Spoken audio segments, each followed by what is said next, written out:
dugout as Chad will be on the mound opposing Jake Peavy this evening. Rockies have won 3 straight. The Giants have lost 7 in a row. They've not lost 8 in a row since the year 2000. And with that, we welcome you upstairs. Glad you're along as always with Ryan Spilborgs. I'm Drew Goodman. Tonight we begin talking about, well, we talked about Cargo last night, so we got to talk about Nolan tonight. A home run in 5 consecutive games. The Giants are playing sick of seeing him this year. Oh, they have to be sick of seeing him. And you talk about some streaks that Nolan has had last year, the 28-game hit streak. This year, 5 straight games with a home run. It ties Dante Bichette and Larry Walker. I've noticed that the last home run he hit was in August 21st against Bartolo Colon. Didn't have a homer since then, but then you can start seeing him really start to get in his swing, into his legs. That back foot is starting to creep backwards, allowing that bat speed to come through. But what's more impressive to me is that he's played both sides of the ball. We know how good he plays that defense. 20 runs saved this year already. He's leading the third base with the most double plays started.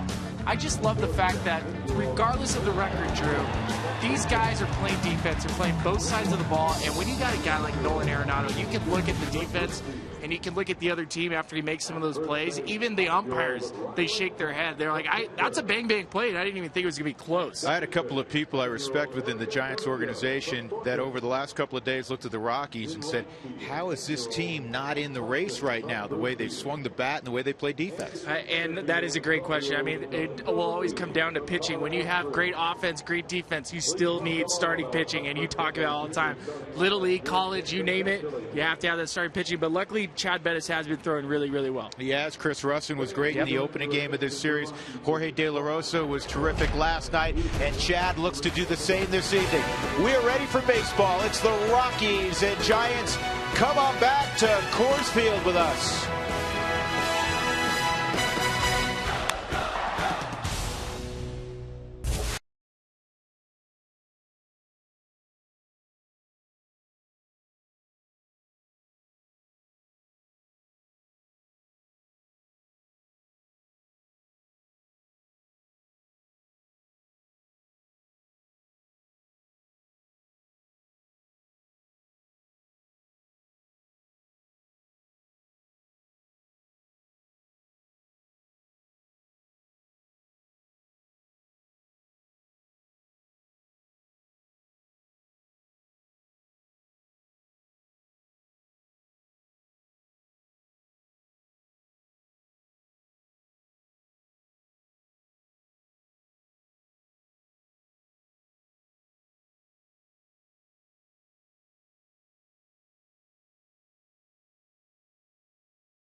Another pretty night in lower downtown Denver. Welcome to Saturday, everybody. The Rockies are playing very good baseball. They're 9-5 this year against the San Francisco Giants.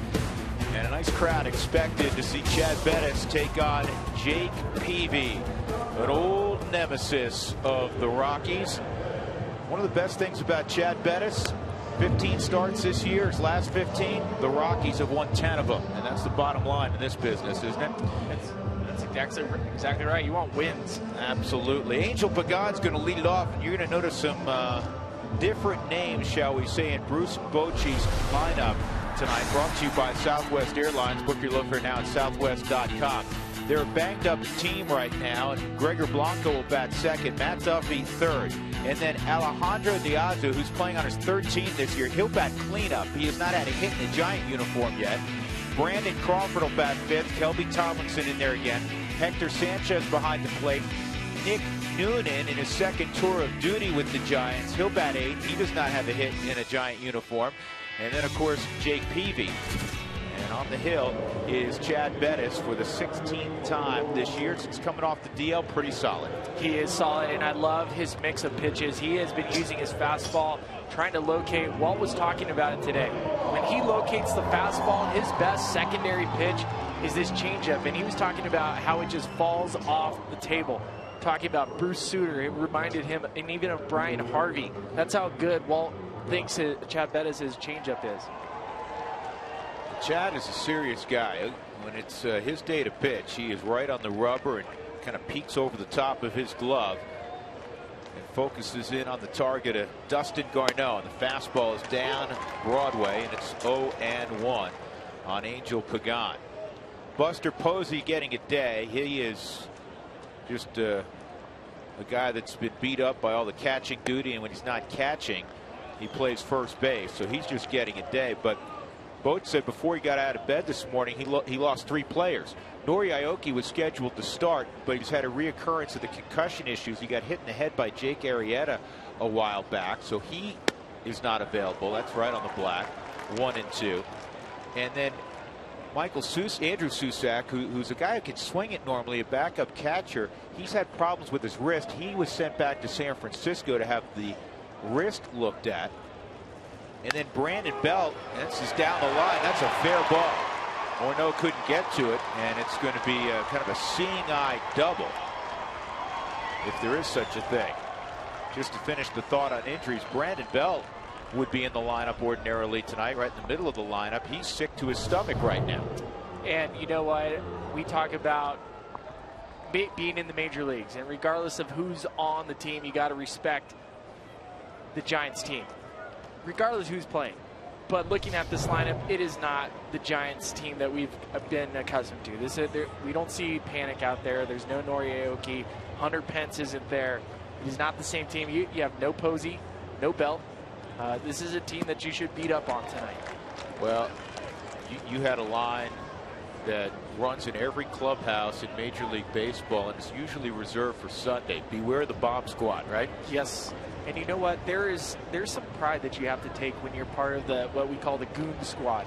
And I remember many times I reveled at the fact that maybe another team looked up there and saw my name in the lineup and go, why is this guy even playing? Well, I'll show you at the end of the night. Right. You got to have some tune, absolutely. And what we're referencing is a lot of times in Sunday it's a day of rest, if you will, for some of the mainline players. And I'm sure you've all seen that whether you watch Sunday games with us or come to the ballpark on a Sunday. A lot of times 2 or 3 of the top guys will give way to 2 or 3 or 4 of the backups, and those backups take great pride in saying, all right, you know what, if we're on a roll, we're going to continue to be on a roll. If we've lost a few in a row, we're going to be the group that gets us back in the left-hand column. Get on my back, boys. That's usually what we try to say. If I'm going to carry you guys like a backpack. Gregor Blanco takes that pitch away. It's 2-2. Blanco, a real serviceable extra outfielder, but he got thrust into a starting role along with Juan Perez in Game 7 of the World Series, and we know how that one turned out. Speaking of guys getting it done, this is pulled foul. The Giants kind of ran out the goon squad in Game 7 of the World Series, didn't they? Well, they happen to have a guy named Madison Bumgarner that made everything okay. So yes, you can run a goon squad as long as you have an ace on the mound. And that's where Madison always stands when he's at Coors Field. He said it's his favorite place in all of baseball to watch a game. He said the angle, especially with a left-handed bat up, is just perfect. So if you're ever looking for Bumgarner, and I'll tell tell our director, Jim Armentrout, and his great camera crew, we've got about 18 cameras out there tonight. That's where you'll always find Man Bum. He's always there. You know, it's funny you mentioned that. I remember Greg Maddux would always sit in that spot when he was with the Dodgers or the Padres. Brad Penny would always sit in that spot. Barry Zito would always sit in that spot. Outside 3-2. Nobody out. A leadoff double by Angel Pagan. Giants have not had a lead in a baseball game in 41 innings. You have to go back to when they were ahead 3-1 in the middle innings at Dodger Stadium, and they didn't hold any lead at Dodger Stadium. Lost 3 one-run games. 3-2 fouled off. Now this rough patch for the Giants, a 7-game losing streak. They've hit just .231, and their normal vaunted pitching staff is an ERA close to 5 during that time. And that was a stretch where you saw Clayton Kershaw go 9 innings, strike out 15, and a Zach Greinke do something similar. Blanco's being a pain in the neck. He's fouling off the entire repertoire of Chad Bettis. He fouled off a curveball there.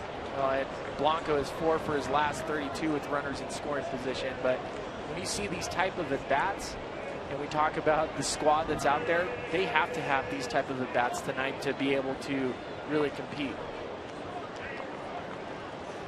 And that's lined toward Cargo. Lays out, makes another great catch. He doubled him off. Pagan was late getting there, kind of casually went in. That's a double play. 7th outfield assist for Cargo.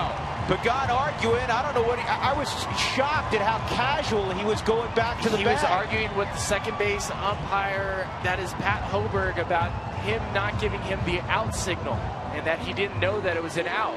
But that was not Pat Hoberg's call. It was the first baseman, Chad Fairchild's. So this is a great play by Carlos Gonzalez. And we talk about a team this far under 500 that plays both sides of the baseball. That's a superstar in right field right now. And then to get up, fire it to second, that's an easy out. Fantastic play by Cargo. Now Boch wants something looked at. Now, does he want the play at second looked at, or does he want the catch looked at? I think he's better off taking the catch. I mean, yeah, because the glove turned over, but I mean, you've done this. You were an outstanding outfielder. He has it in the heel of the glove, but right. it is secured. At least that's what it looked like from our standpoint. And the way he got up and just fielded the ball, there was no bobbling of the baseball once it was in Cargo's glove. So that makes me think that the ball was secure. Here's Cargo with the Superman play. Easy grab, easy quick transfer, and then the cannon. It's a good job by Jose Reyes to get there and do the first baseman type stretch. Bochy's just laughing right now. I mean, if there's anything that can go wrong for the Giants right now, it is piling up for him.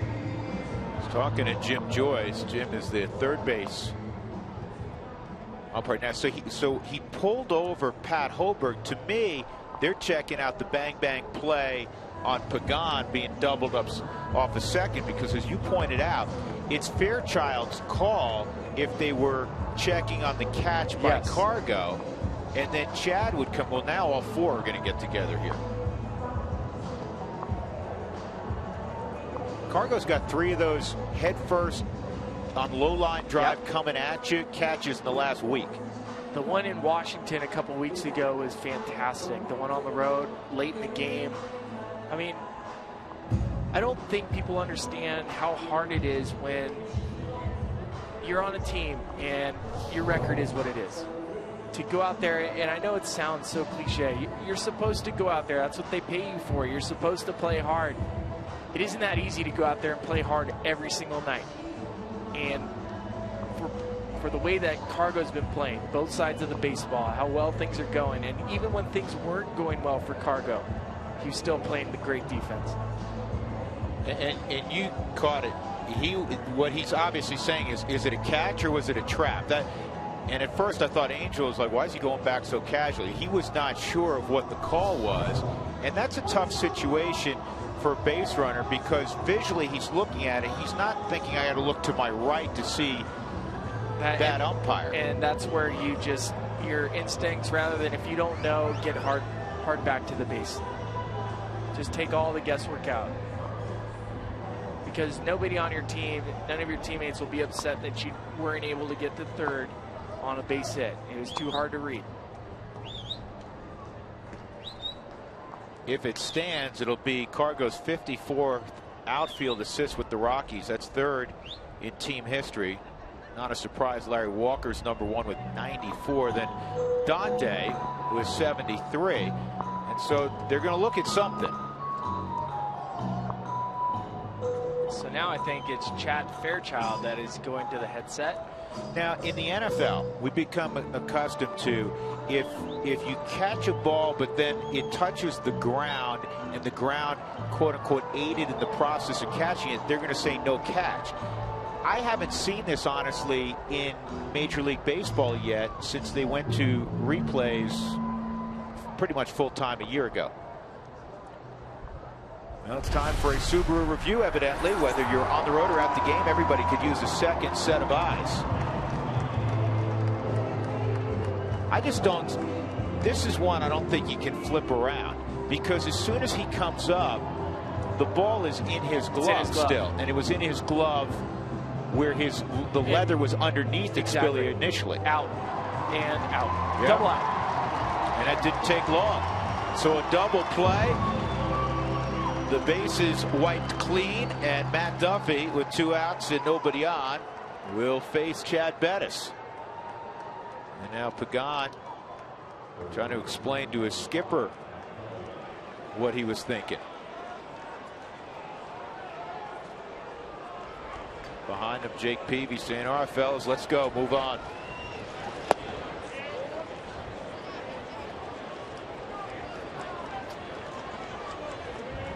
That changes the complexity. I mean, already Gregor Blanco was giving that great at bat. And then to give Chad a breather after that long battle that he just had, that was great. First pitch out of Chad's hand on the at bat to Duffy, 95 miles an hour. Back-to-back sliders. He's ahead 1-2. Let's check the Rockies defensively.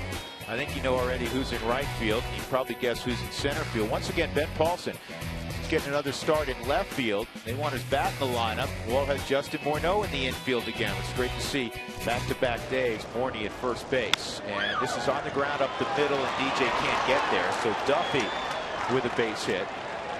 And that'll bring up Alejandro Diaza.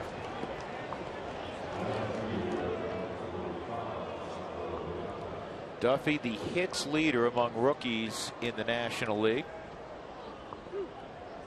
Rockies fans, we invite you each and every night to join in on the conversation, and there's numerous ways you can get involved. Twitter, Instagram, or Facebook. Use the hashtag Toyota Talk. You're good to go.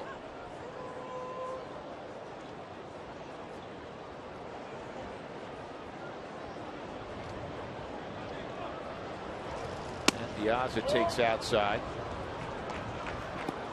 These guys had more uniforms on than an Oregon Duck football player this year. I love that. You know what? It is funny when you start playing college football. I've seen more college T-shirts in the locker room, just walking from Union Station to here. I do enjoy fall weather and football being back. It was great. It was great today. Congrats to CSU and Air Force. Big victories today. 1-0, excuse me, 2-0 on Diaza. The reason I said that is Diaza started the year with Boston, then to Baltimore, and now here he is in San Francisco. Not complaining, though, because every uniform he's been getting is a big league uniform. 2-1. And the majority of his career he spent as a leadoff hitter. His best year was with the Chicago White Sox in 2013. He ended up hitting 17 homers out of that leadoff spot. This is his first career start hitting in that cleanup spot. So that's a drastic change for him. When I first was writing in the lineup this afternoon, I paused to make sure it was right. Yeah, no, I did the exact same thing, and I was thinking maybe it was a different Diaza.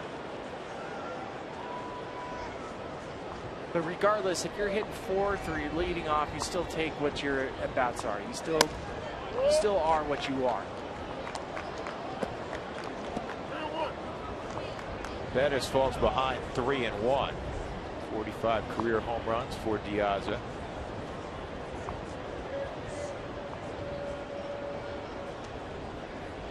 Moved to the Giants just a few days ago. And this is in the air to Charlie in center field. Started back, now he's going to come forward, and that'll end what was kind of a strange first inning. There was a double, and there was a double play.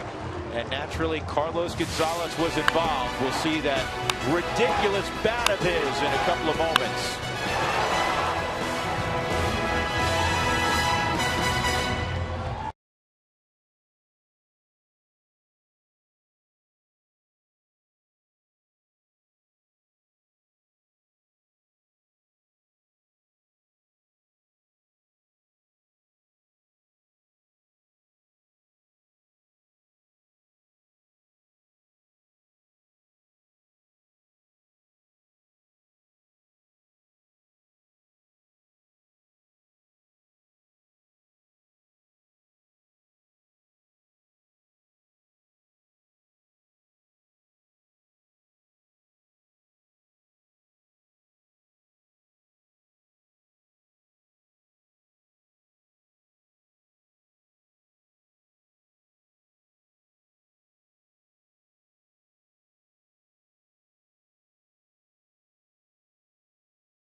(11-3). Here's Walt Weiss's batting order, brought to you each night by Southwest Airlines. So Charlie will lead things off, then Jose Reyes the 2 spot, and then the dynamic duo Cargo and Arenado 1-2 in the home run race in the National League. And again, Nolan's hit a home run in 5 straight. Justin Morneau will bat 5th. DJ batting .319. Ben Paulson will bat 7th. He had a couple hits yesterday. Dustin Garneau and Chad Bettis to face Jake Peavy, making his 21st career start against the Rockies. Nobody will ever forget 2007. He won the Cy Young, and he faced you guys in the play-in game. Yeah, that was one of the best games of all time, in my opinion. And that was an East Coast game. I think people still talk about it. Billy, I'm glad you pointed that out, because I've said that so many times, that if that was Boston and New York or even Philadelphia, greatest game of all time, it would have been one of the greatest. It would be looked upon as one of the greatest games of all time. 2-1. That cutter way inside on Charlie. You'll see Jake throw that cutter quite a bit now. A little bit different repertoire than in his heyday when he was, 94, 95 with heavy sink. Yeah, he doesn't have the same stuff that he used to, and he has had to use the cutter because the fastball isn't the same. And when your velocity dips down, it doesn't mean that you can't pitch at this level. You still have to locate. I think we've all realized that. Brandon Crawford will make the catch, 1 out. A well-located fastball is probably the best pitch in baseball, regardless of the velocity. Giants been very sound defensively this year. Diaz is going to be in left tonight. Pagan in center. Gregor Blanco is in right. Matt Duffy at third. Crawford's got great hands at shortstop. Kelby Tomlinson solid at second. Nick Noonan's at first tonight. And Hector Sanchez is behind the plate. Here's Reyes. It's interesting. You always think of Peavy, at least I do, Spilly, and probably you as well, as Padre. Yet the guy that has the most at bats in the Rockies lineup against Peavy is a guy who played in New York for a good portion of his career. This guy, Jose Reyes, because all the Rockies that have been with Colorado for the last 2 or 3 years, they really haven't seen Peavy that much. No, they haven't. Peavy's been in the American League. He was with the Boston Red Sox and Chicago White Sox prior to coming to the Giants. That's a good pitch right there. If he can locate those pitches to the left-handed hitters, that's going to be difficult for the Rockies. Hi there. Got a purple launch ready to go. Smiling at the birthday boy Ryan, aren't you? Now she's going to turn away. That is bounced to short. And Crawford to Nick Noonan. He stayed on the bag, 2 outs. Exactly what I was talking about with guys who played for the Rockies but haven't seen Peavy much. I was shocked when I looked at Cargo's numbers against Peavy. He has 3 at-bats against him. That's it. Yeah, that is strange. I don't know what to say about that. It's just, I would have pictured him as having at least 15. Yeah, having a significant body of work against him. Cargo yesterday, I think you know what he did in his first at-bat. He had 2 home runs, only 1 of which counted. 1 for 4 last night. A .567 slugging percentage, among the league leaders in that department as well.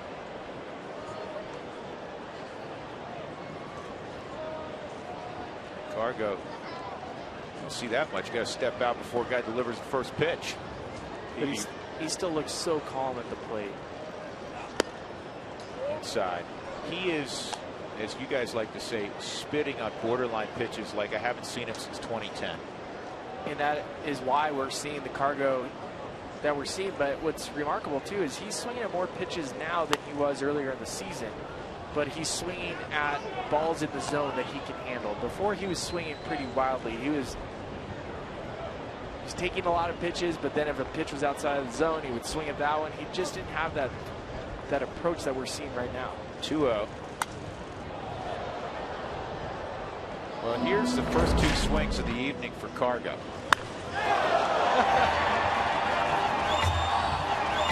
They had to review that, whether it was fair or foul, and Jim Joyce comes back and says, all right, it's foul ball. Next pitch, he hit one 455 to right center. Here's the 2-1. And again, Peavy stay inside on Cargo. He doesn't buy, and it's 3-1. I noticed it last night too. Posey was trying to get a lot of fastballs in under Cargo's hands. They were able a couple times once Heston started really locating that fastball.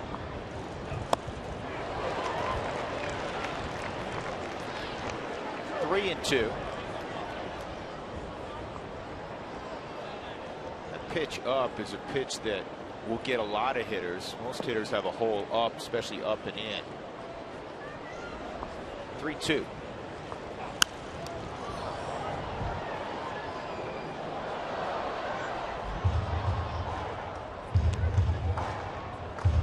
You don't want to make a mistake out over the plate against Cargo, and that there's pitches he hits out of the ballpark, Spilly, that are off the plate away.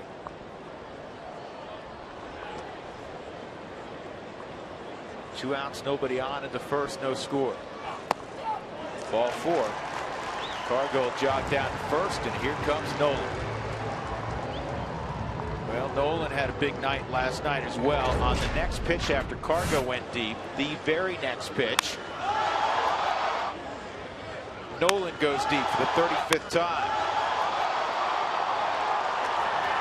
That was the first of 3 hits last night for Arenado. He moves his average up to 288.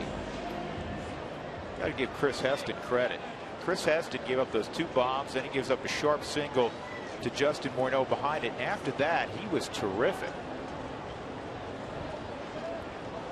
He was terrific last night, and part of it was he just got that sinker down in the zone, and the Rockies were just starting to beat it into the ground.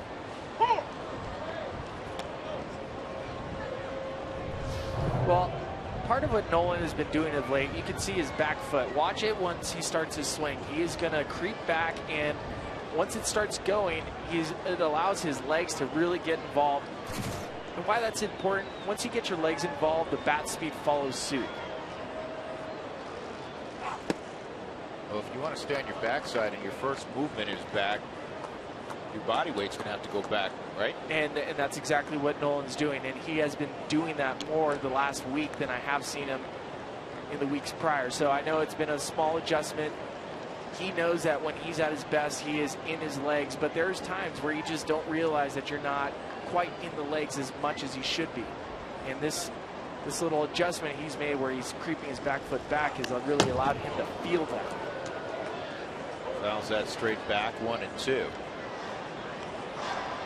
Well, yesterday tied the Rockies record with a home run in 5 straight. Bichette in 95, Walker in 99. Fourth player this season in baseball to homer in 5 straight. Nelson Cruz has done it a couple times. Jock Peterson did it early on. And it is the 29th time since, or actually 29 times since 1914 a player has homered in 6 straight. The last to do it was Chris Davis with the Orioles in 2012. Another guy having a big second half. Up and in. I've always enjoyed, Spilly, watching Peavy compete because he will yell, and people think, oh, he's yelling at the umpire. He's yelling at one of the, guys on the other team. He's yelling at himself most of the time. Yep, you'll hear it. Come on, Peave. Does it all the time. 2-2. Nolan held up. Oh, no. They ring him up at first. Chad Fairchild said he went around. And that's all for the Rockies in the first inning. So Cargo reached on a walk, nothing else. We'll go to the second. No score.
Toyota stores, let's go places.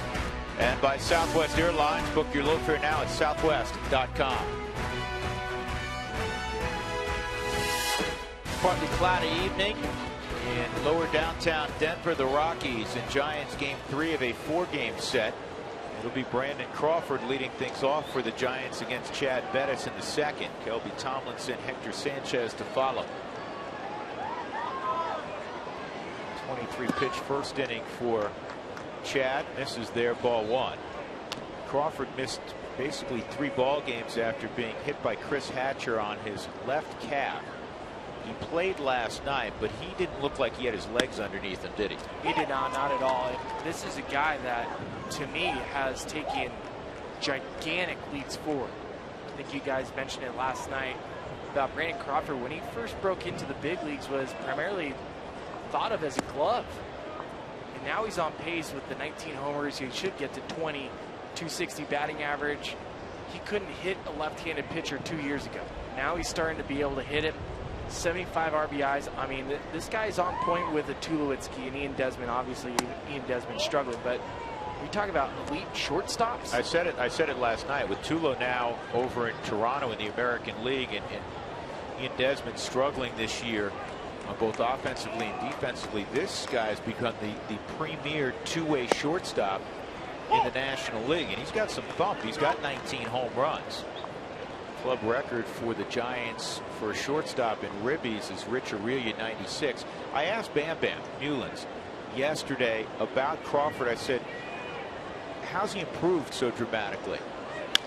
This is on the ground to Nolan. And he said he had to come basically up from A ball to help us defensively at shortstop.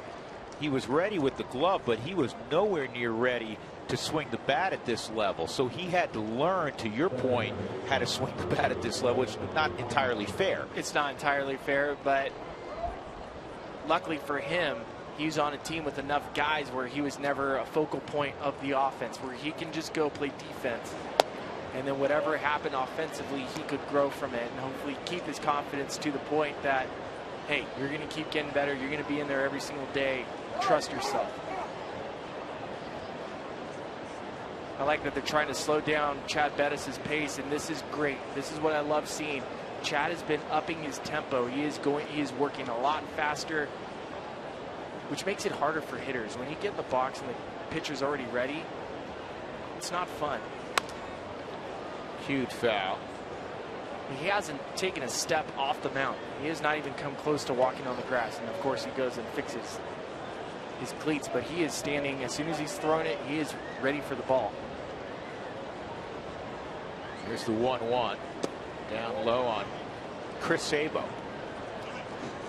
I love Chris Sabo. Sabo, that's one of my favorite. Modern day Chris Sabo. Kelby Tomlinson. Sabo hit some bombs in the playoffs. I think he had, what, 5 in one World Series? Is that 90? He went off that one postseason. 1990 World Series where the Reds beat Oakland.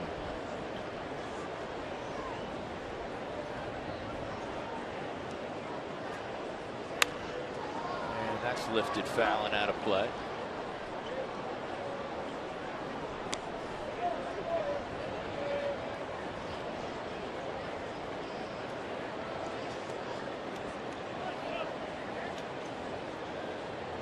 By the way, Spilly, today in college football, did you have this on the ground is short, 2 out. Did you have Tennessee Martin in 72 today? Because if you did, you lost. That was the one that my friend called and told me to take them. So yeah, I totally had it. Well, you lost. Yeah, I lost. Because they lost 76-3. Dang. Hector Sanchez with 2 outs. Sanchez without a hit this year against the Rockies.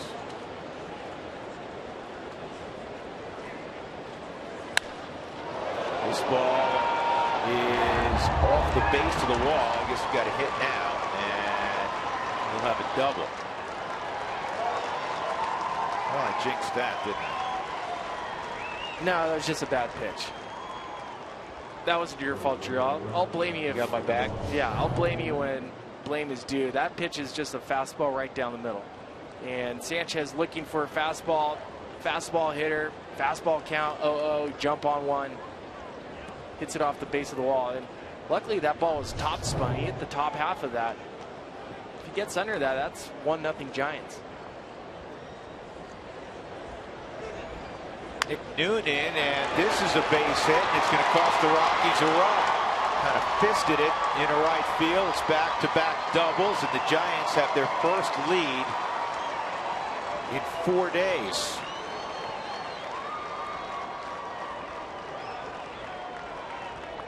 I was just getting ready to say you can be very careful here with Noonan because you have the pitcher on deck. He threw a cutter in, and Noonan got enough of it because it was up, Spilly, to serve it into right field. Well, and I think Nick Noonan swinging, hitting first. He's playing first base today, which he's never done before. Even looking in the minor leagues, he's never done. He's taking full advantage of an opportunity tonight. He's not going to let anything pass go without taking a swipe at it.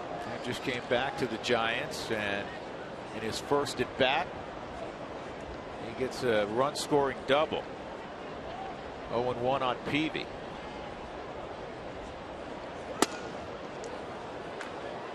The Giants are 49-24 this season when they score first. So that is something that you would expect from a Giants team. They get the lead early and hang on to it. 1-2.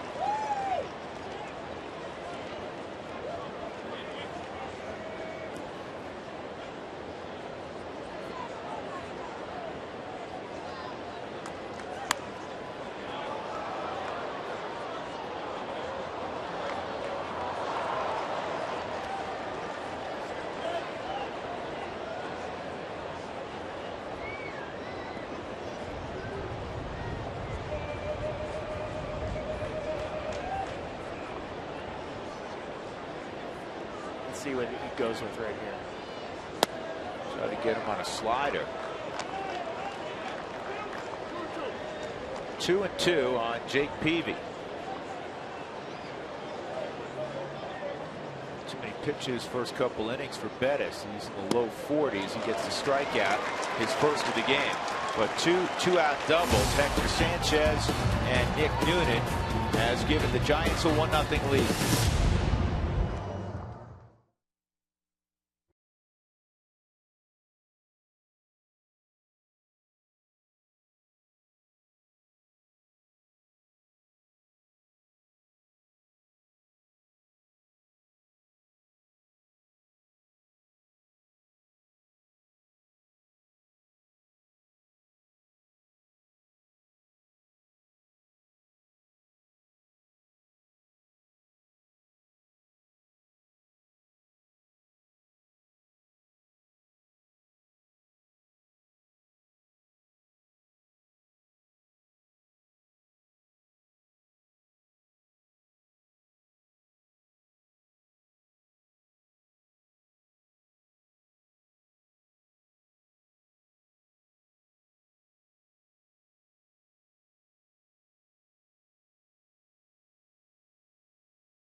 Fans, the Wives online charity auction is currently taking place right now. Go to Rockies.com/wives to bid on baskets featuring autographed items from your favorite Rockies player and more. Time is running out. Bidding ends this Saturday, September 5th, my birthday, at midnight. So here's Brandon Barnes' basket. He's got a wiffle ball since he does the wiffle ball charity. He's got tickets to Fandango, some cleats, some batting gloves, and I think Nick Hundley has a pretty good one as well. I'll tell you, that's a great one, as we saw it yesterday. I did like Kyle Kendrick's one. That one was sweet. I wanted the silver oak. And here's Nick Hundley. He's got his favorite movies, Happy Gilmore, Rounders, 2 awesome movies, and some cheese snacks from a catcher.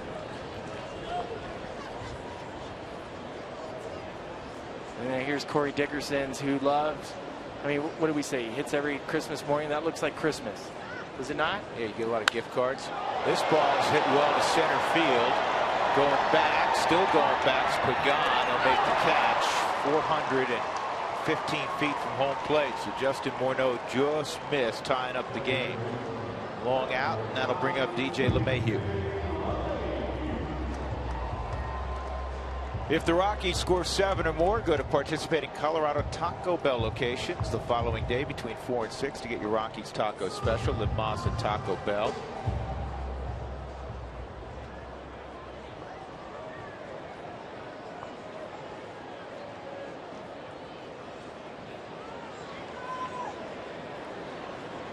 DJ at 319, 0 for 3 yesterday. Remains among the league leaders in hitting.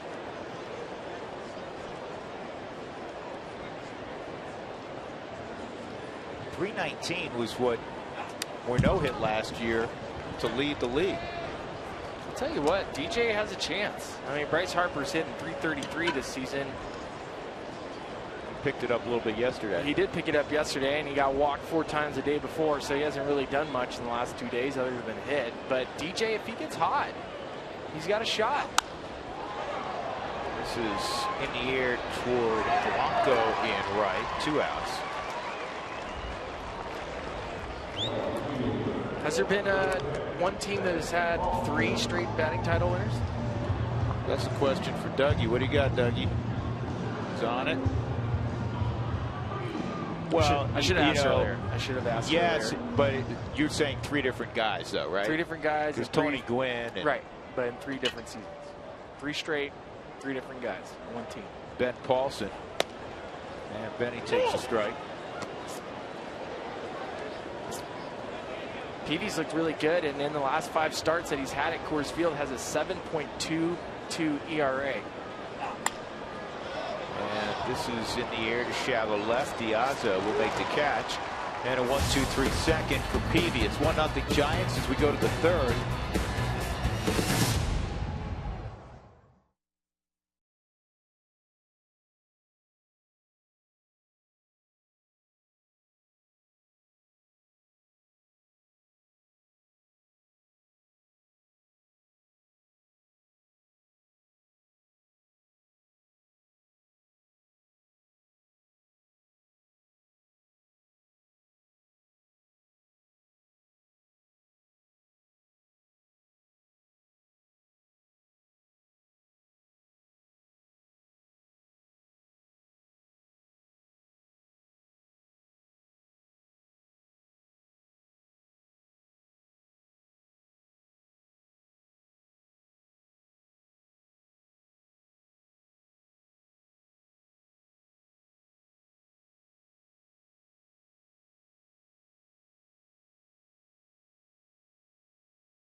Tweet us your strongest fan photo. Use the hashtag RMDataStrongFan. And we'll try to get you an upcoming game broadcast brought to you by T-Mobile.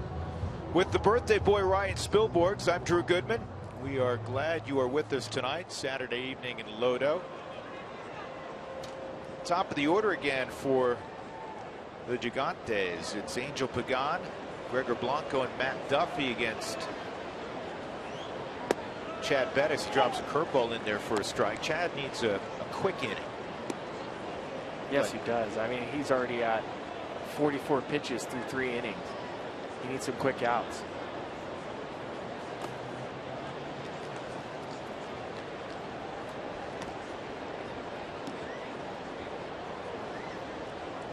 And this Giants team can hit. I think if I told somebody at the beginning of the year, hey, this Giants team would be 2nd in the National League in hitting, with batting average. We already know what they did with runners in scoring position, 2 outs. These guys are amazing. But if I told you at the beginning of the year they're going to be hitting 266, most people would laugh. Yeah, it's interesting because even last year, in large degree, they got themselves to the postseason less on their vaunted pitching staff and more on a timely offense. The first 2 times they captured world championships in 2010, 2012 was all about the pitching. Now listen, last year was all about Madison Bumgarner at the end. This ball's pulled down the right field line. It's got a turn foul. It is a fair ball. Angel Pagan with a home run. Are you kidding me? It's been almost 700 at bats since Pagan has gone deep. 698 at bats. It was the longest streak in the big leagues without hitting a home run. They should give him the silent treatment in the dugout. Well, and of course, the ball has to hit the foul pole. I mean, it wasn't an easy homer for him. That one almost hooked foul. It looks like a little slider that just stayed up just enough, and left-handed hitters love it down and in, and Pagan was able to put the barrel on it. That is surprising. First homer in 700 at bats. Crazy. Now it's 2-0. His last home run, May the 2nd, 2014, against Mike Minor. He came right-handed.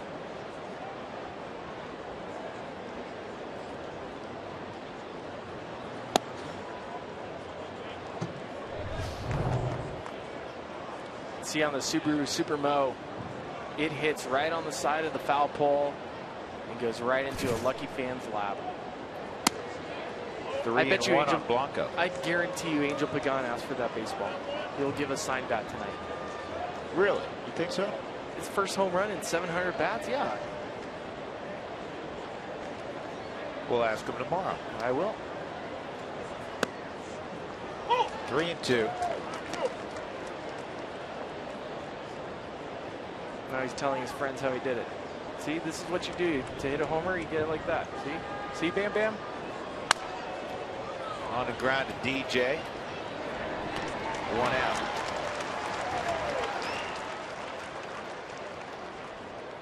Bettis is 2-0 this year against San Francisco. And he had one of his 2 best starts of the year against the Giants. Got within an out of a complete game.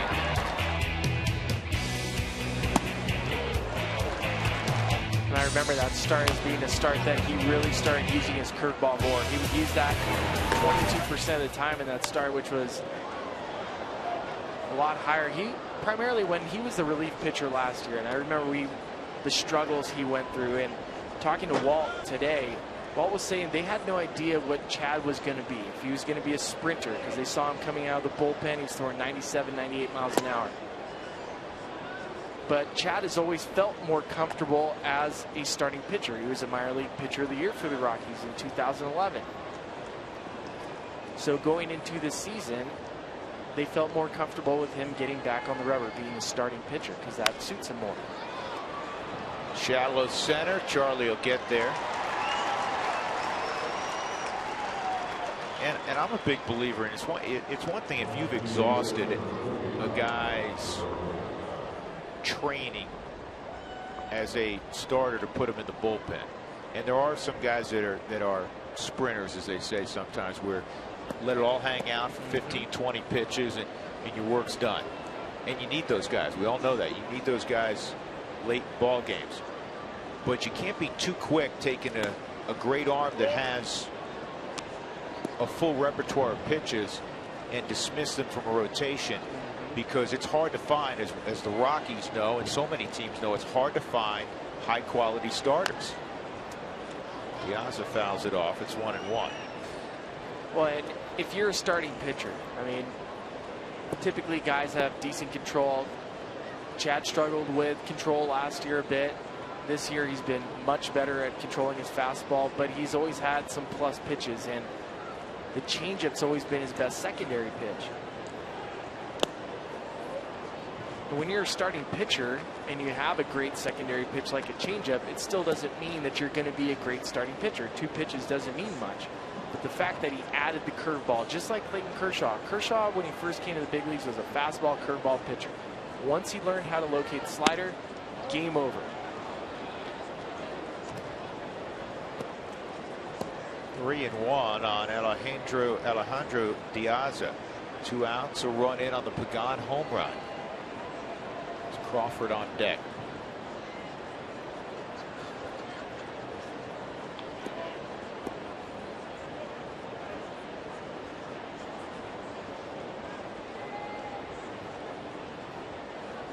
Strike 2, I should say, on the outside corner. 3-2. Bettis' Texas Tech Red Raiders won a shootout today with Sam Houston State. Let everybody know how their alma mater did. UCSB didn't play again. They're undefeated. 30 years for a number of years. 30 years. Lifted to Paulson and left. Angel Pagan, his first home run at 698 ABs, and the Giants have a 2-0 lead.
No, Bettis, and then the top of the order, Charlie Blackmon. Special weekend for our very good friend, Jeff Hewson, with his family enjoying induction into the University of Wyoming Hall of Fame. And festivities last night and introduced at the football game at halftime today.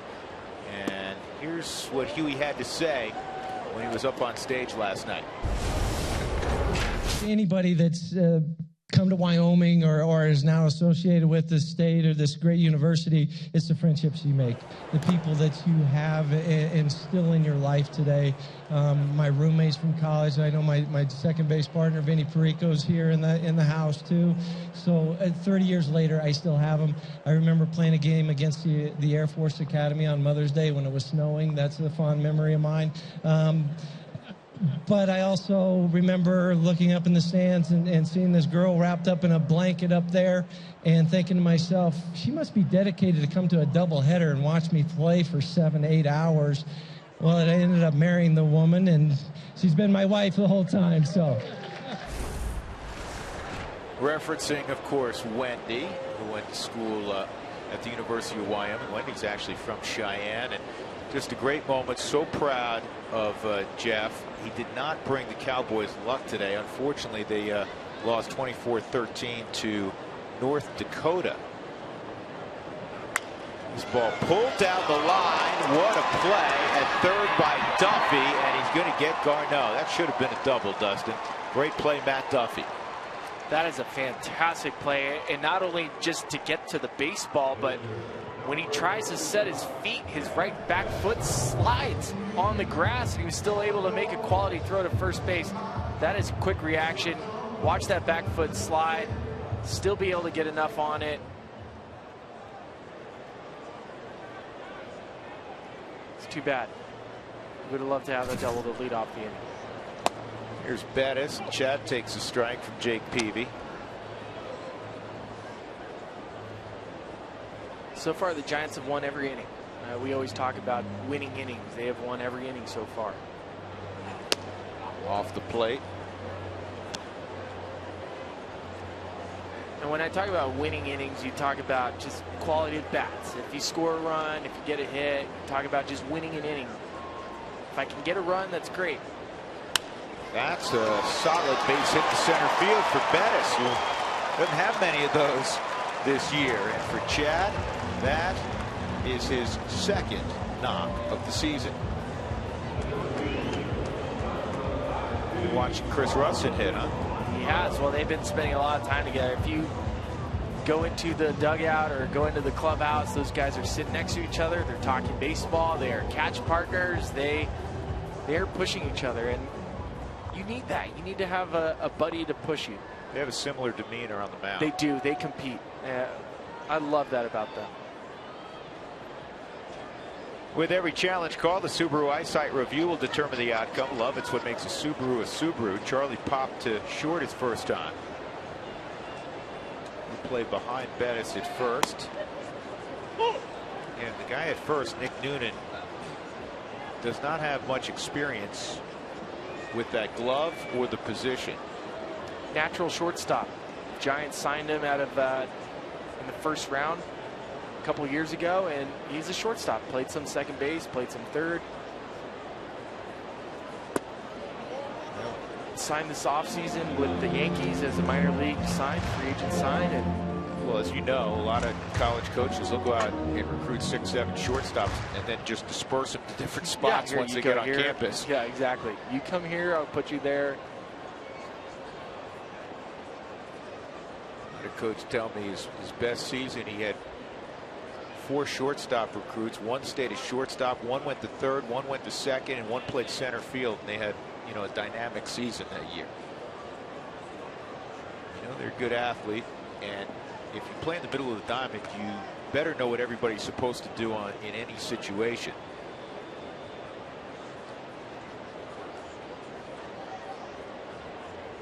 One. Second time through the lineup, the league hitting less than 200 against Peavy. What is interesting, I'm sure we'll talk about a little bit later on. Third time through, Jake's really got hit hard. .388 batting average. That's getting beat up. Rockies down 2-0. That hit by Bettis, the Rockies' first of the evening. That's a pitch you got to stay off of if you can identify it early enough. He has been locating that pitch all night so far. That cutter down and in, it has been very good. We've seen it against Jose Reyes in his very first at bat. He threw it to his back foot, and it just allows him to open up the strike zone. He can now go to a pitch outside. He can throw changeups in this location, in this situation. It just sets up whatever pitch sequence he would like to throw.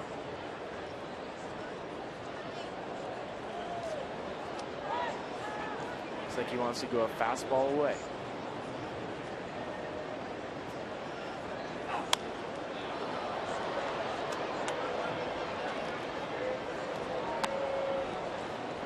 We always talked about, there's a lot of guys we could talk about in regard of being professional. Justin Morneau's professionalism. Michael Kadire always bragged on how professional he was.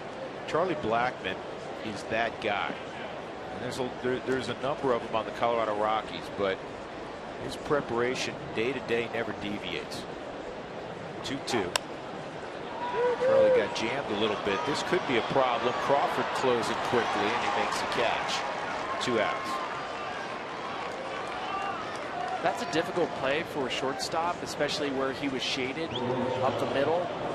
For him to coast to it, I mean, he makes it look so easy. It's very similar to a Nolan or a DJ. They do things every single day that you take for granted. You don't realize how hard that is. That is kind of in the Bermuda Triangle between the left fielder, third baseman's giving chase. Obviously, Brandon Crawford has the angle. He's the captain of the infield. He gets precedent over the other guys, but that is a difficult play. Jose Reyes bounced to short. That one goes right past Hector Sanchez. And Bettis to second. Wild pitch.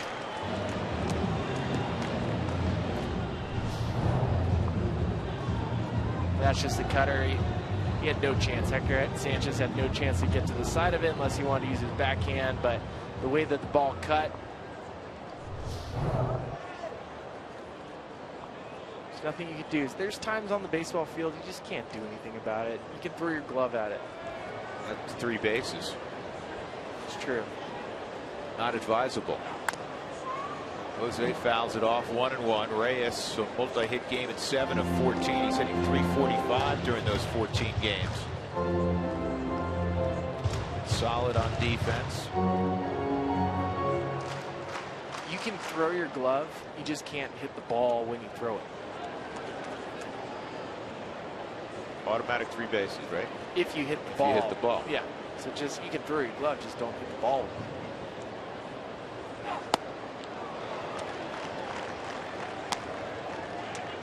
Reyes is funny. You know, we've all seen him, and you competed against him. He'll take some swings, and you go, that wasn't a very good-looking swing. And then all of a sudden, he'll hit a rocket in the gap, and he's on third. It is amazing. I've seen him swing at balls 54 feet in front of home plate, and then a pitch down and away off the black. He fires it down the left field line. 1-2. Covered that cutter up. The harder pitches tonight by Peavy at 93. Oh, and Jose Reyes this year with the Rockies, 7 for 23. It's a .304 batting average with runners in scoring position. He's taken very good at-bats with the guys who've been in scoring position. He's had some pretty big at-bats so far with the Rockies where he scored some runs. Cargo on deck. A 1-2 count on Reyes.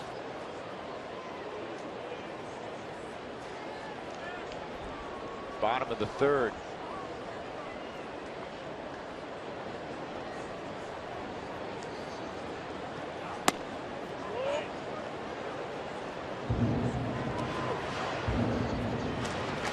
Jake Peavy started 2 years ago, the final home game of the year for the Rockies.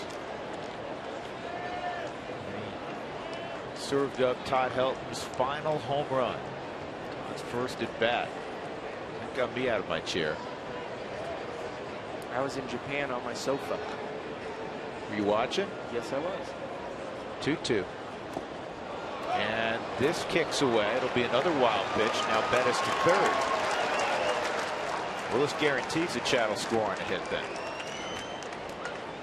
Well, unless it's like a chopper to the pitcher.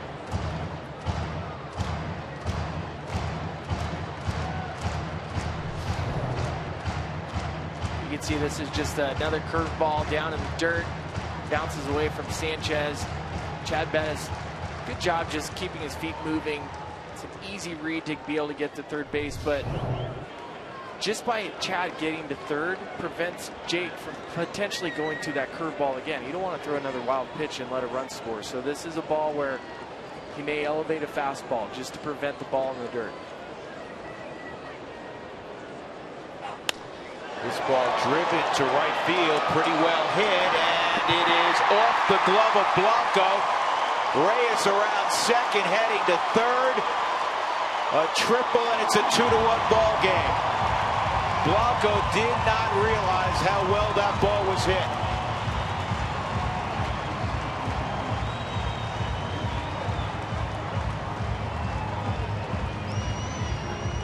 th RBI for Jose in a Rockies uniform.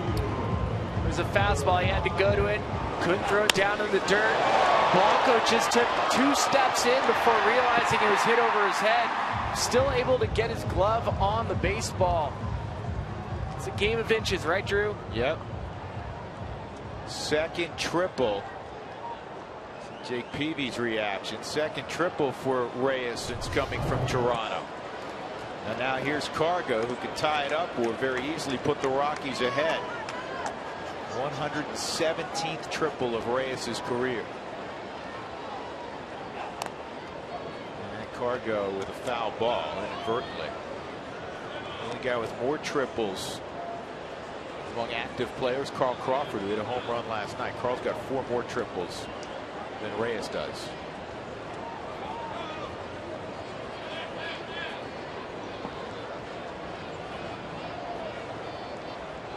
Hottest man on the planet at the plate. As you said, Spilly, the other night, he's lava hot. Hot, lava hot.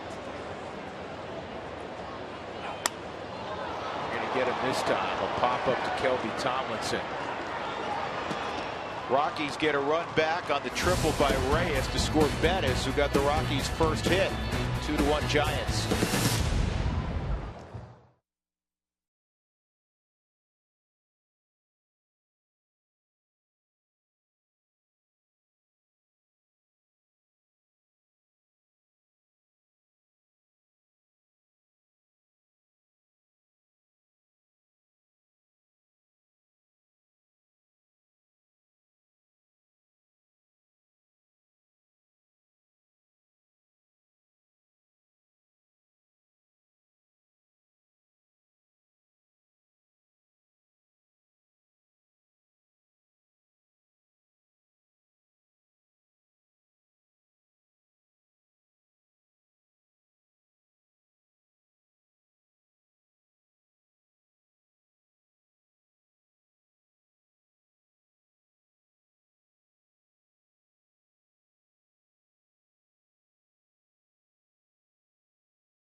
I'll eat anything fried. I'll eat fried crickets if you fry it.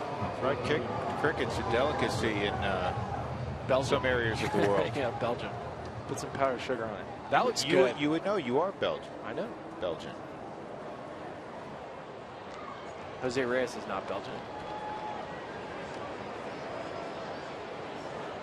Brandon Crawford's coming up. Something going on at the mound because a little meeting between Garneau and Bettis. Morneau joining. Garneau, Morneau. Brandon Crawford against the shift, bounced one to third, really shortstop in the second inning.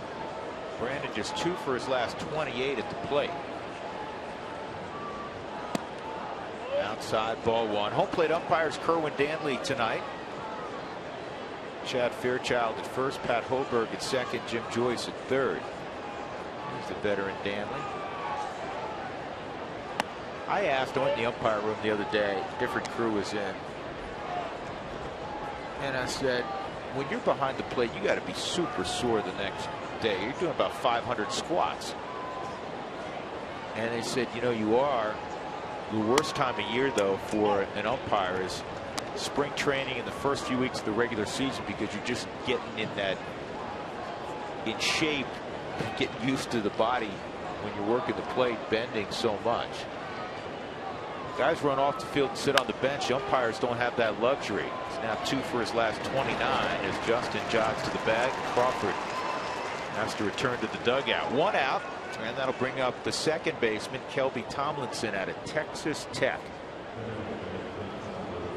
It's funny you mentioned that. It reminds me of Jason Giambi. He says, you want to get ready for spring training? Just put on some cleats and stand in a parking lot for 8 hours. That's how he gets ready. Think about every spring training. Our feet hurt, our backs are sore. It's not from all the grind of swinging, running. It's just from standing. It's hard on the feet. Back in the day, I imagine, when guys came out for batting practice, they wore their spikes. You all, at some point, you all got smart, put on sneakers for batting practice. Yep. Hard on the ground to DJ. He bobbles, and he's not going to have a play. Tomlinson can really run. See how they score that.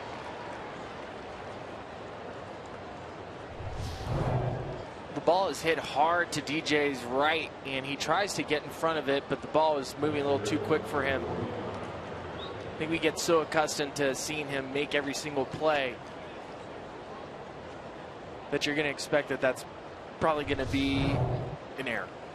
It is an error, the 8th on DJ this year.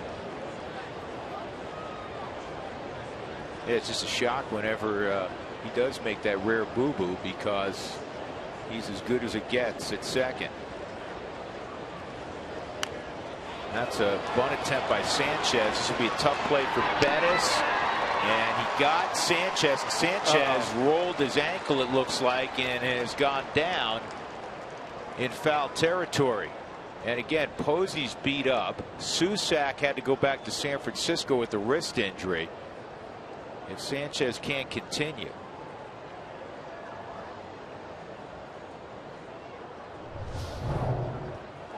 It's a great idea. Nobody's over there. Chad makes a great athletic play, sets his feet, makes a strong throw. You never want to jump towards the bag. It's just natural effort for guys to do it. Looks like he hits the bag. Just funny, I can't tell if he rolled his ankle. Ouch. Yeah, so many times you see guys get hurt reaching for the bag. You have to run right through the base, right through the bag. Listen, they say that, and Tulowitzki's worked hard on it the last, but when you're trying to get a leg hit, man, it's your natural instinct. You can't help it. You cannot help it. I mean, I used to make fun of guys for diving into first base head first. And there was a time where I dove into first base. I couldn't help it. Your natural instinct, and it's not even an instinct. You just want to get it so bad that you dive. You do things that you shouldn't be doing. You know better. You just saw Buster Posey go downstairs. That's we have one the would cart. imagine to get his gear on. They were opening the gate down left field line with the cart ready. Yeah, looks like they're going to close it. Yeah, Sanchez, he's going to get there with a little help from the trainer, but he's not continuing, I would think. The other thing that is shocking this time of year, you don't usually worry about depth in September because you have so many extra bodies. The Giants' depth right now behind the plate is being tested because of what I mentioned a moment ago. Susac is not here. Posey's going to go out there. They were trying to get him a day off. Trying to think after Buster, they got some issues. Well, you do have the AAA team is still playing right now, so you got to start looking at them, and you have 2 guys on their roster that are not on the 40-man. So in order to make another move, you have to add guys to the 40-man, and you and I both know 40-man spots are precious. The spots on the roster are, people make careers for that. They fight for those spots. And you can free it up when you put a guy on the 60-day disabled list. For instance, Justin Morneau was on the 60-day disabled list, but he came back this year, so you had to free up a 40-man spot now for Justin, and that's why the Rockies had to designate a guy they like a lot, Matt McBride, for assignment. Noonan with 2 outs after the sac bunt. Tomlinson's at second. And this is back up the middle, kick save, and it's going to work out. That saved a run inadvertently. Redirected off of Chad Bettis, 1-4-3. Otherwise, it's up the middle, and Tomlinson's going to score. Nothing's going the Giants' way right now.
Fourth inning against Jake Peavy. He's got a new battery mate, one he's familiar with, Buster Posey, forced into action as he's going over signals from afar with Peavy. Hector Sanchez had to come out. Nolan struck out on a check swing in the first inning. Arenado, Morneau, and DJ LeMahieu. The Rockies have been out hit 5-2 in the game. Got a run last inning on a Reyes triple to play Chad Bettis, who had singled his second career hit.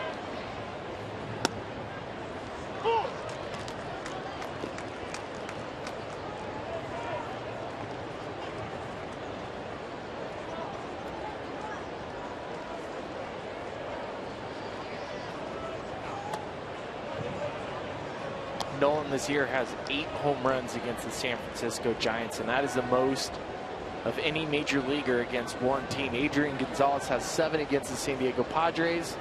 Nolan also has 6 homers against the Arizona Diamondbacks. 1-1's fouled off.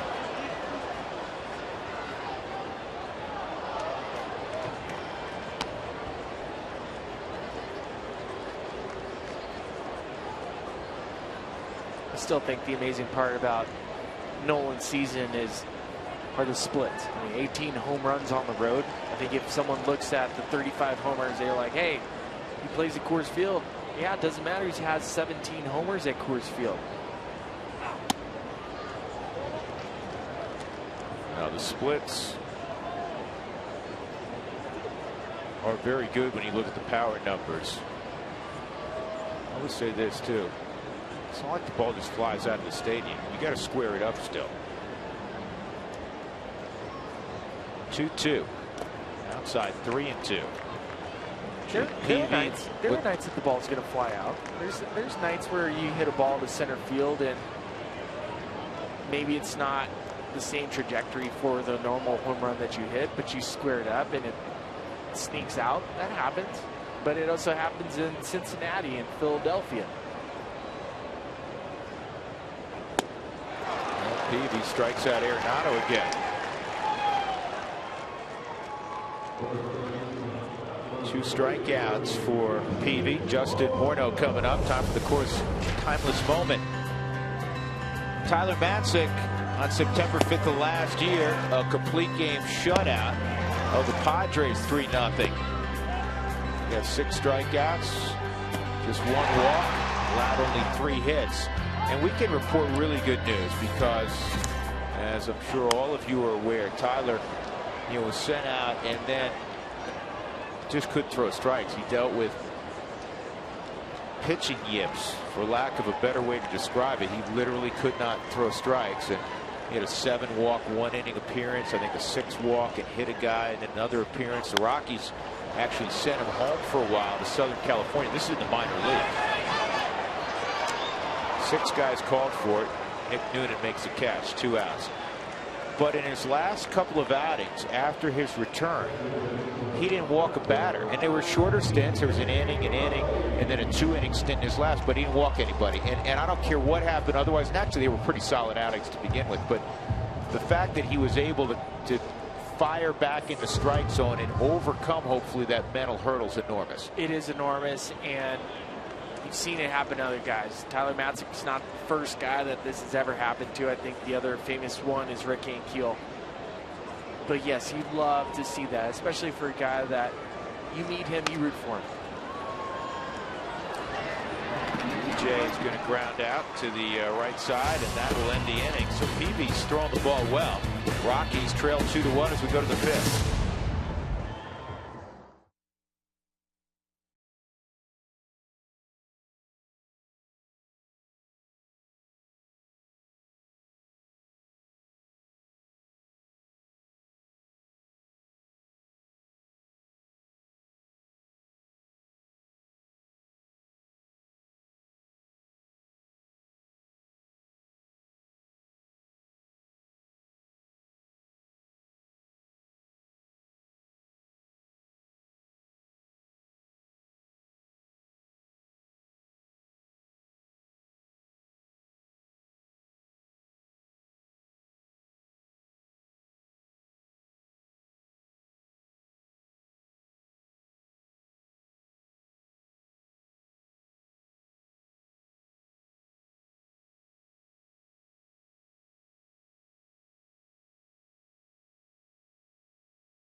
The Giants 2-1 as we go to the top of the 5th inning with the birthday boy Ryan Spilborghs. I'm Drew Goodman. Some tweets coming in on the situation in New York with Matt Harvey.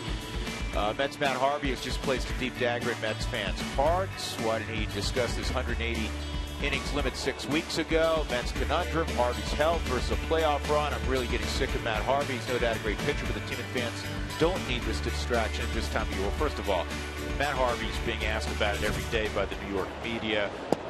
Scott Boras, who's your agent and is a tremendous representative of baseball players, has sounded off on the topic.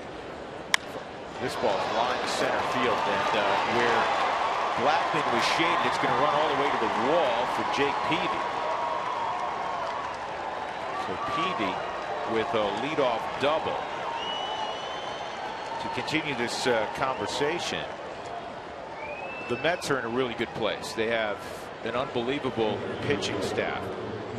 According to some doctors, and the science is always changing, right? The research is always changing.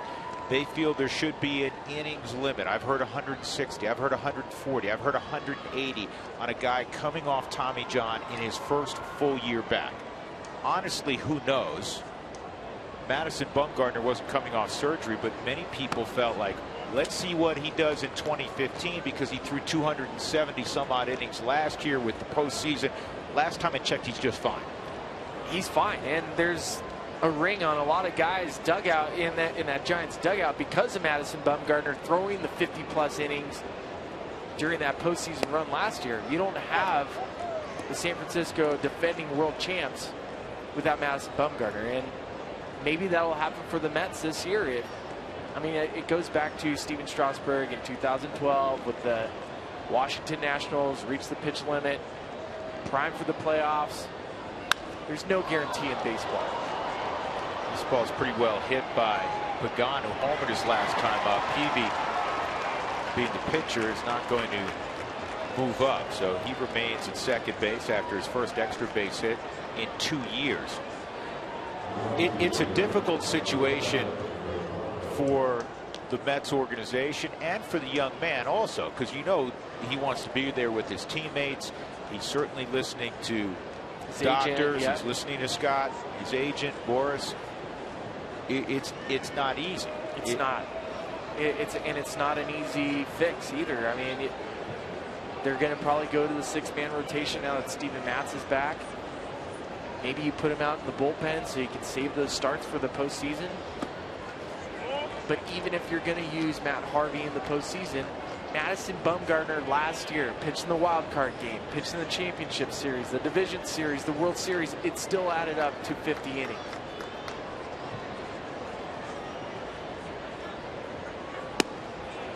I think if you ask, and people say now more than ever the agents are involved because the agents are trying to protect the player. Matt Harvey is a young pitcher who has, as we all know, phenomenal talent.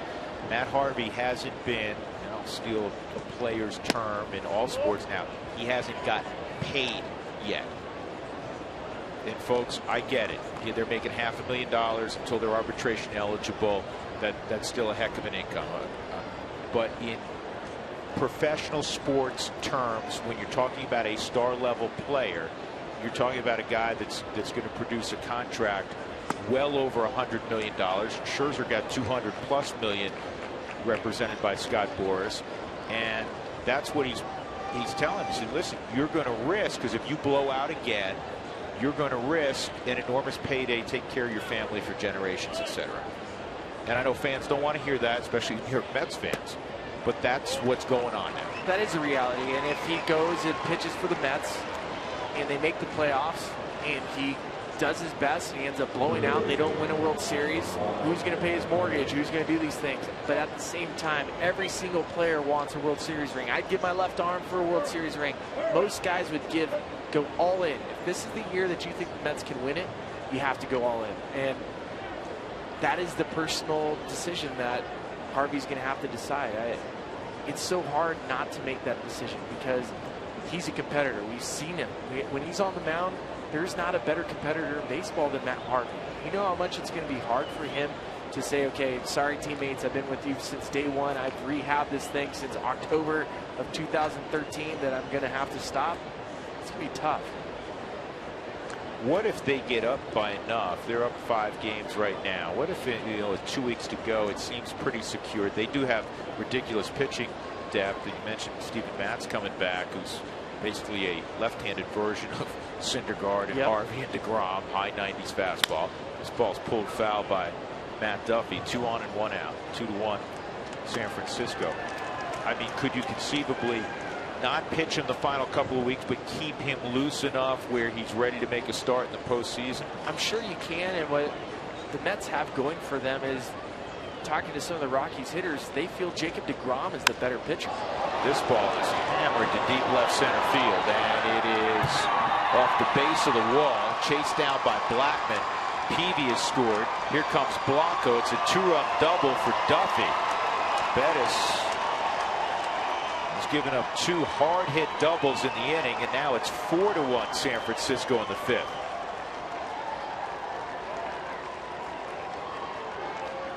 The outstanding rookie Matt Duffy out of Long Beach State to the deepest part of the ballpark.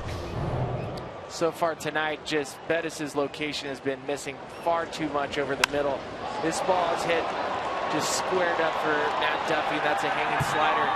You give up a hit to a pitcher like Jake Peavy, you know your location is off. And Rex Brothers is starting to warm up in the Rockies bullpen. And Diazzo with a base hit. Green light for Duffy. Nope, they're going to stop him. Cargo fires it in. It'll be 1st and 3rd. And with Crawford coming up. A couple guys visit with Bettis. You could hear. The question was asked, how close are you? It's the phone ringing again for Darren Holmes.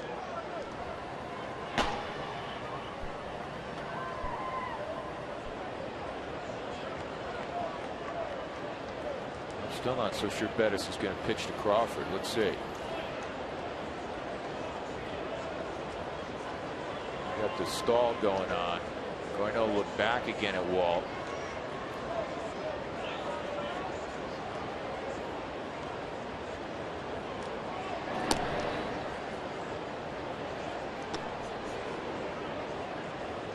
And here comes Walt.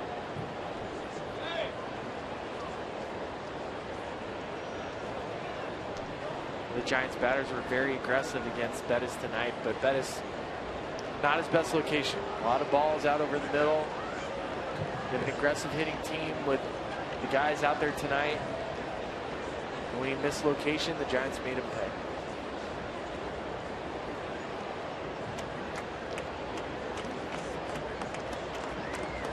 So Chad walks off after 4 1/3. Trailing 4-1. Rex Brothers will take over when we come back.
Sports is brought to you by the Ford Super Duty. Built better, built stronger, built Ford tough.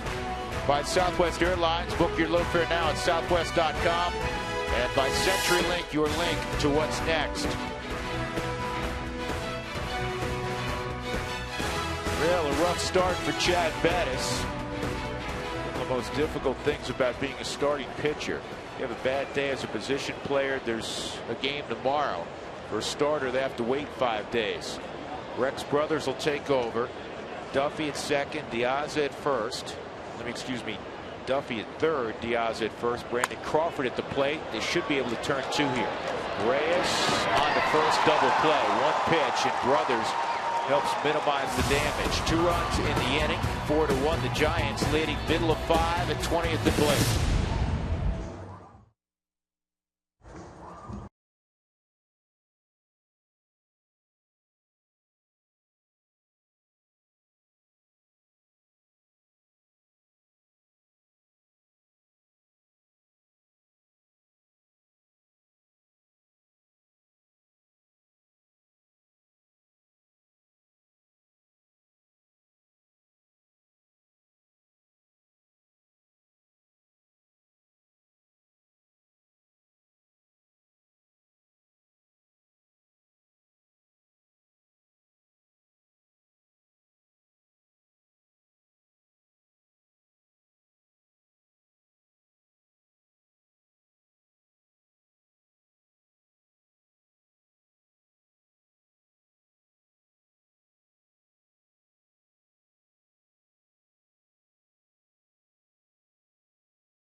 Hector Sanchez had painted his fingers just so Jake Peavy would be able to see the pitches that he's trying to call. Buster Posey comes in the game, doesn't have his fingers painted. It's harder to see. It's twilight. Goes to the dugout, puts these little finger things on, allows the pitcher to see his fingers so they can see the sign better. And now he's out behind the plate. And now Jake, Buster are on the same page. I don't know why they don't go to a local art store and get poster board, and then you kind of put it to the, if there's a left-handed hitter, you put it onto the right, right-handed hitter, you put it to the left, and then you put up the big sign where the hitter's not allowed to look back, so he wouldn't see anyhow. Curveball. Curveball, yeah, here it comes. Well, you can do a sign on the mound. The pitcher can, push his glove forward, just tell. Well, but then he's giving it away to the hitter. Oh, but yeah. if you use behind the plate. And then all the crowd would know too. Curveball, and then you show it to everybody. So, it's like Vanna White. Well, Buster painted his fingers now too. The whole thing.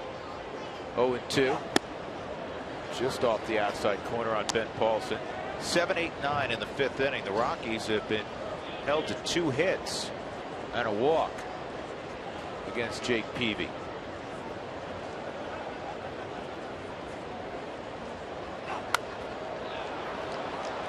Out of play down the third base line. I'm trying to follow along with Jake Peavy, trying to figure out his pattern. So far tonight, he is throwing the kitchen sink at you. He's going inside, outside. He's throwing fastballs, cutters.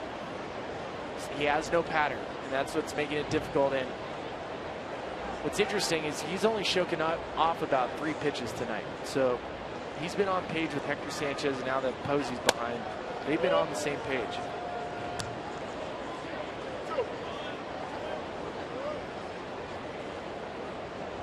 I think he'd be able to get a better seat than that. He loved that seat, but I think he just wanted to see what the rooftop was all about.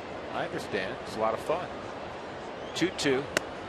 And a swing and a miss. Peavy has struck out. Paulson 1 out. 3rd strikeout for Jake Peavy. That'll bring up Dustin Garneau, robbed of extra bases by Matt Duffy in the 3rd inning, going to his backhand side. Every Sunday home game this season is Bike to the Game, including this Sunday. Get more info at rockies.com/green.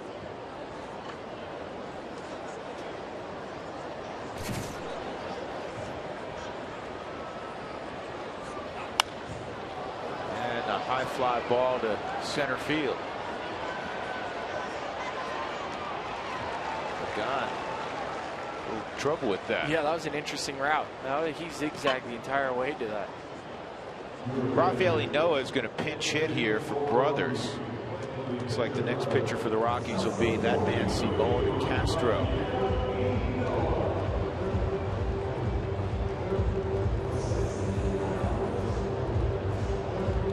You're mad he took your song, aren't you?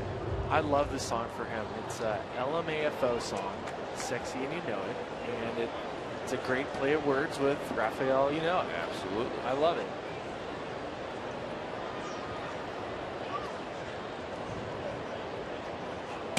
Speaking of which, what was that nonsense? I finally had to turn my phone off last night. The string of group messages you all had going for like an hour and a half. That's just 2 nights ago. Oh, was that 2 nights ago? Yeah, it's just a typical chat log. Everyone just enjoying themselves. Well, you know what it was?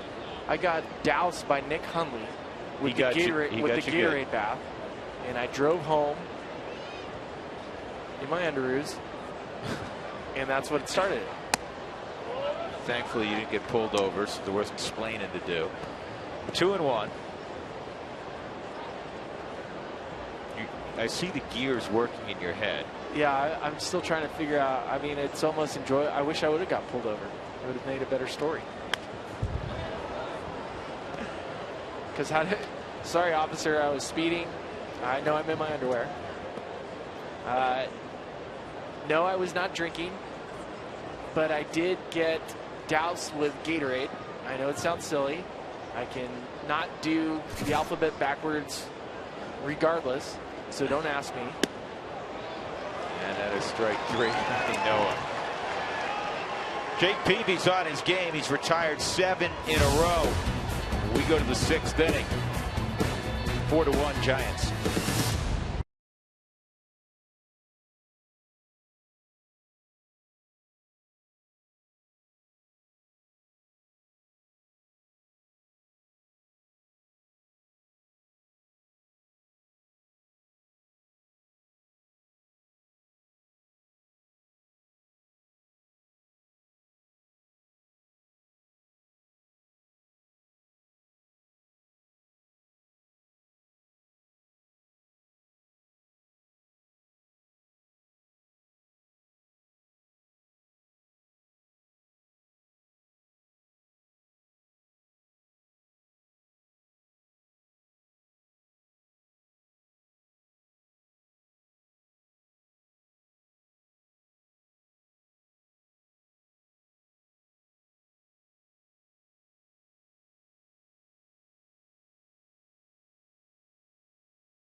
Up 4-1. Angel Pagan hit his first home run in a long time. 698 at-bats to be exact. That was the longest drought in baseball. Jose Reyes got the Rockies on the board, scoring Chad Bettis with an RBI triple, and then a couple of doubles and a base hit scored 2 runs for the Giants an inning ago. So they lead 4-1. Chad Bettis is gone after 4 1/3. He allowed 4 runs on 8 hits. He walked 1, struck out 1. Brothers got the Rockies out of further damage, getting a ground ball double play, and now it'll be Simone Castro taking over in the 6th inning, and his first subject will be Kelby Tomlinson, the second baseman. Well, Simone has been great. I have been able to see him. He always has the Latin guys with him. I mean, he has a bubbly personality. Guys follow him. Walt always talks about a great story. This is a guy in the Padres organization a couple years ago, minor league pitcher of the year. He was on his way. Tommy John hadn't pitched in 2014, has made it back. But he takes some of the guys under his wing. He's been great. Miguel Castro, who was acquired with the Rockies from the Tulowitzki trade, his number's 46. These guys are inseparable. He's 64, they're 46. Last name Castro, they are buddies for life. 1-1 inside, 2-1.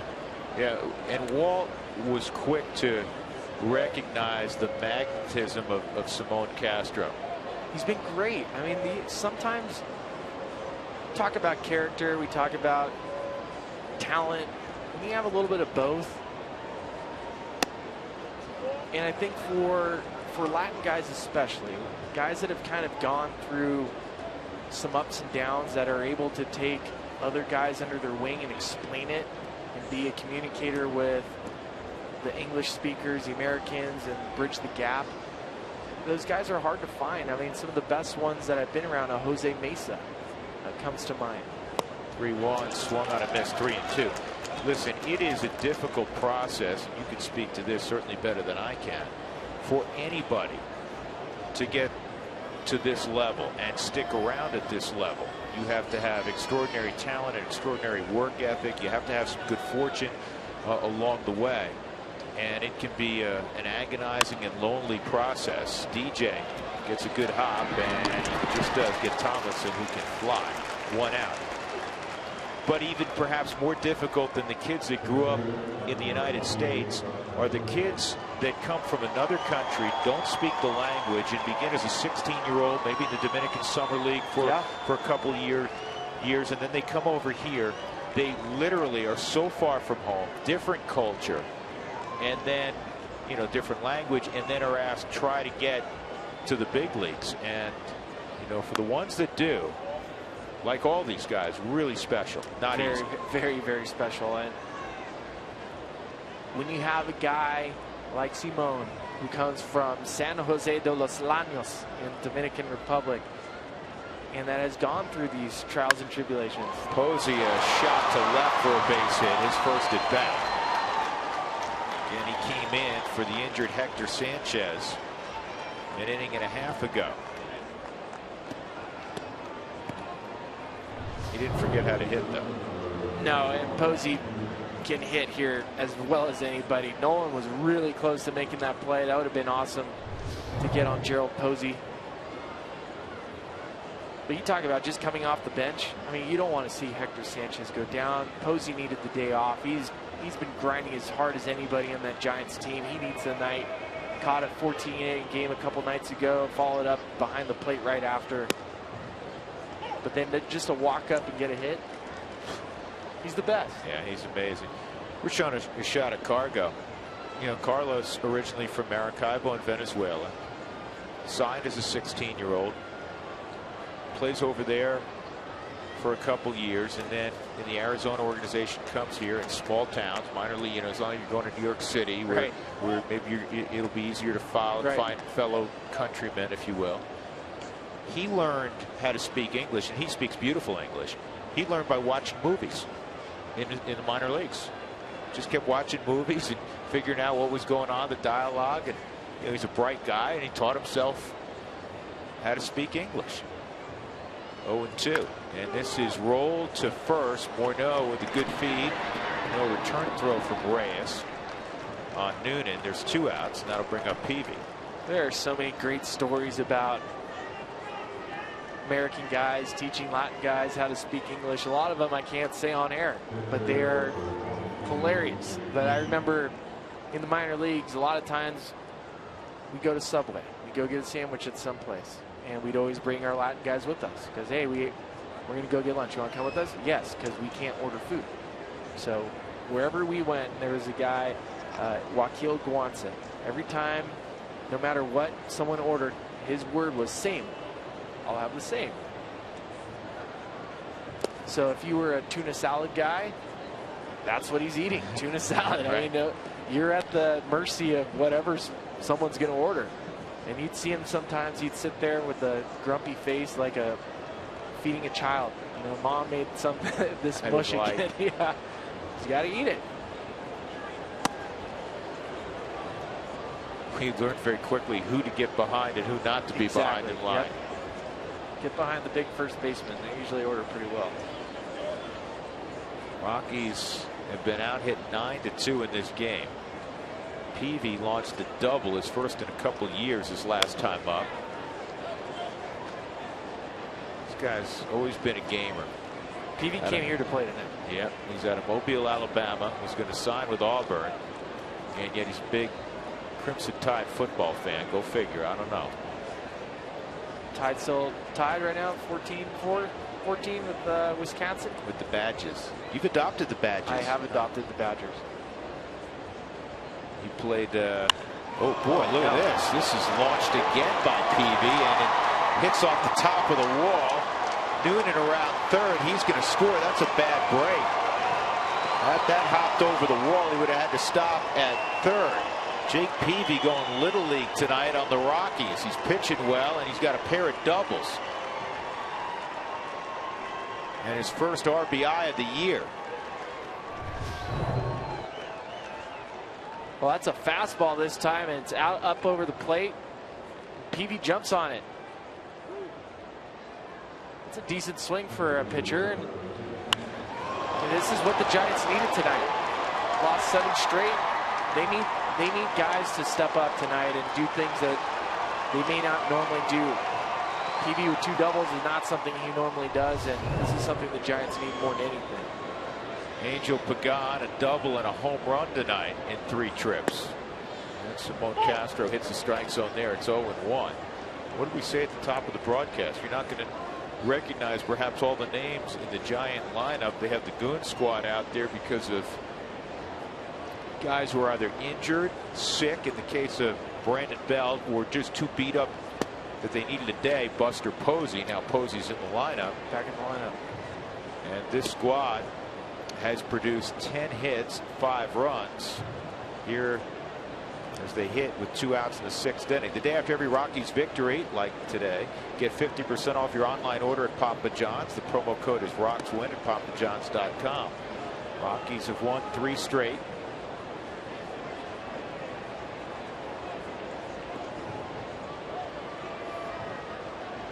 Longest winning streak in 7 weeks.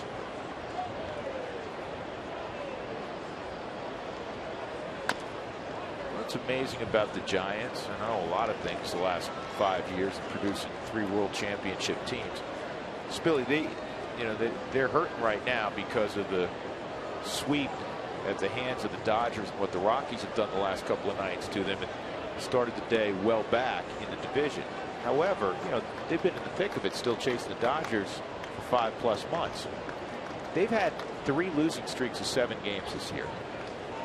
It just goes to show you that you can't, even as a fan, or certainly this as a player, you can't lose your marbles when you play 162 if you have a bad stretch, because you're good. I don't care who you are, you're going to have one. Exactly. Everyone has one. 2007 Rockies went on a 10-game road trip. I think they went 1-9. They did. And that was an awful road trip. We were left for dead by the end of that road trip. Ended up winning 90 games, going to the World Series, as we all know. I think back, there's a couple that always jump out at me. Here's Hunter Pence. They certainly need him back. He's in a lot of ways their emotional leader and quite a presence in the middle of that lineup. But I remember when Houston went to the World Series about 10 years ago, they started the season 15-30. Everybody's talking about who they're going to trade at the trade deadline, right? Happens all the time. That's why somebody like Cargo, great example. Just let me finish the season. Let me play all the games out, and then at the end of the year, judge me on that. Reyes makes the catch to end the inning. Another run. Peavy scores it on a double. 5-1 San Francisco.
Hartman and Ryan Spilborg. It's time for our CenturyLink link to what's next.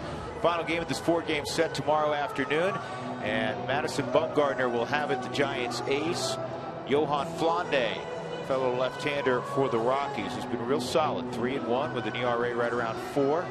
It'll be his 8th start of the year. So Flande and Madison Bumgarner. Right now, the story's been Jake Peavy. On the hill, he's allowed a run on 2 hits, and he's thrown out 2 extra base hits in the same game for the first time since April 19th, 2007, his Cy Young year. Well, he looks like Cy Young Peavy tonight. There's no doubt. He's commanding the strike zone. He's going up the ladder with the fastball late in the counts. We've seen a lot of weak fly ball outs, but third time through the lineup. Drew, you mentioned it earlier, 388 batting average. Charlie's been jammed on the cutter a couple times tonight. Hit little pop-ups on the left side. See if he makes an adjustment here. Rockies looking to bust a move here in the bottom of the 6th inning. 73rd pitch from Peavy, and it's at the top of the zone, handled nicely by Buster Posey. Kind of hooded that, but sell it to Kerwin Danley, 1-1. See on the 4 strikes on it, may have been a tad high. It's one of those ones that's marked by whoever does that sort of thing with the Giants. The Rockies do the same thing. As he took a ball and made it a strike. Jerry Weinstein used to call it. He handled the catchers at the big league level, now at the minor league level involved. He used to call it, he had a straw ball. If it was going to be a ball and you made it a strike, and he had it the other way too. If you took what should have been a strike and made it a ball. How do you say that? Was it ball right? I forget what, something along those lines. Jerry will let us know. 2-2. And this ball is on the ground at Tomlinson.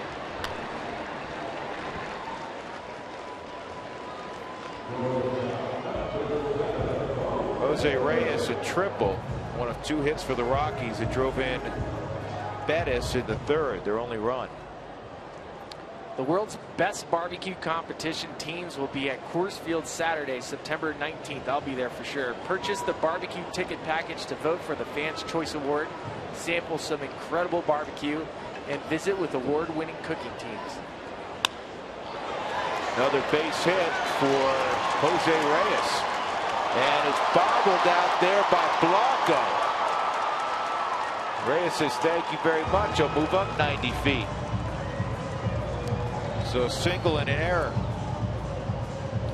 Not Blanco's best night in right field, and he is known for his defense. He already had a misplay, just a misread on the triple earlier from Jose Reyes.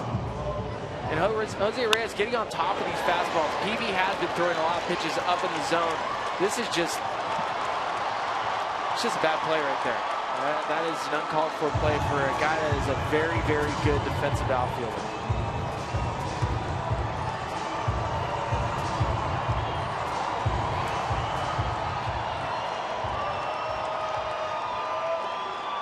There's an ultra competitor in Jake Peavy, and when he's pitching the way he is, he has 2 doubles tonight. You don't want to give guys free bases and that keep himself in double play order. He understands that, and I know he's not trying to show up Blanco right there. That's just a competitor in him. Here's Cargo, 0 for 1 and a walk. I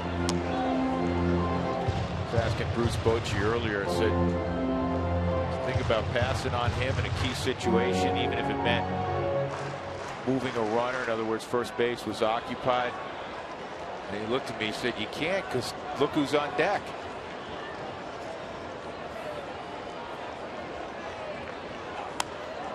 Yeah, Nolan's killed the Giants more than Cargo has this season. As I mentioned earlier, 8 home runs against the Giants already.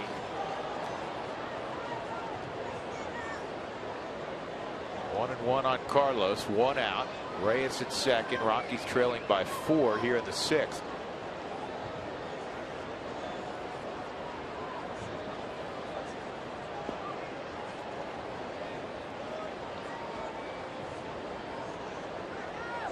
Peavy trying to stay on the inside portion of the plate with Cargo. getting the arms extended.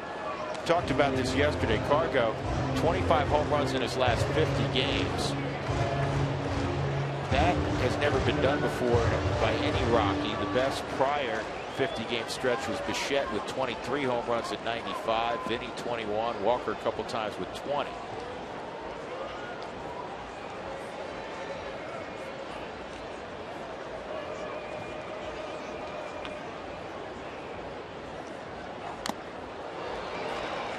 Here's with the high fastball again. The way Peavy's been throwing tonight, you almost have to set your sights way up in the zone. If he throws a pitch down, you cannot swing. He has been commanding the upper part, the upper quadrant of the strike zone all night tonight. Two and two on Carlos.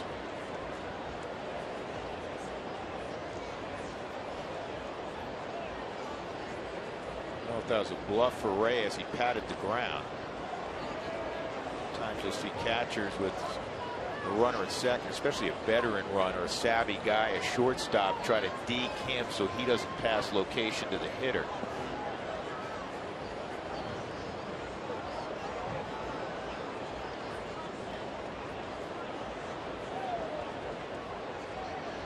Two. 3-2.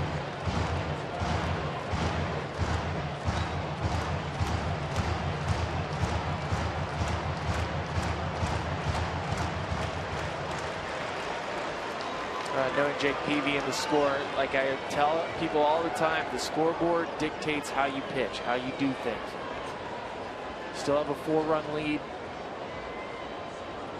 Probably looking to challenge Carlos Gonzalez right here. This isn't a spot where I'm trying to, if I miss, I miss.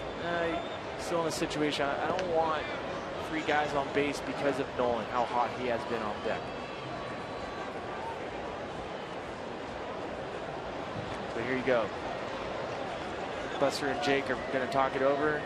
Wants to know exactly what he wants to go with. You know, it's a conundrum, though, for a pitcher, because you're absolutely right. The scoreboard dictates how you pitch. Every hitter has holes.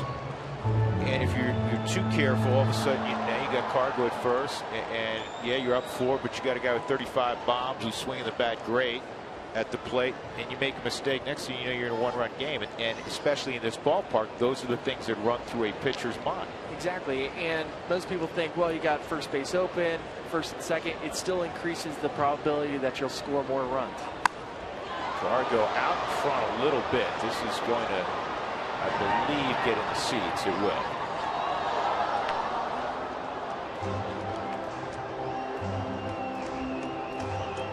See, he missed location there. He's trying to get a swing and a miss on a ball in. Yes. And that ball was on the plate in. He's going to throw a strike. He's not going to try to spike a ball unless he feels Cargo's going to chase it. And I think the way Cargo's been swinging, he knows he's not going to chase it. So I'm going to go for the hole where the book on Carlos Gonzalez is. You can tie him up and in and try to beat him. 3-2 again. And he got him to chase. Ball in the dirt. Slider got him out, number 2. It's a great pitch sequence by Jake Peavy. And this is the part of the game that is the cat and mouse game between hitter and pitcher.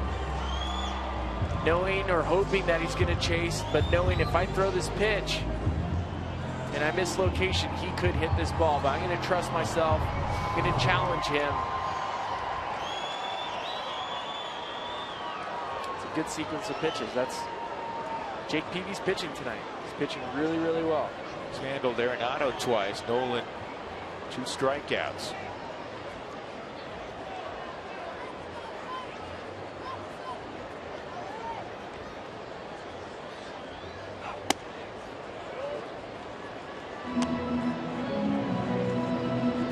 Dodgers leading the Padres 1-0.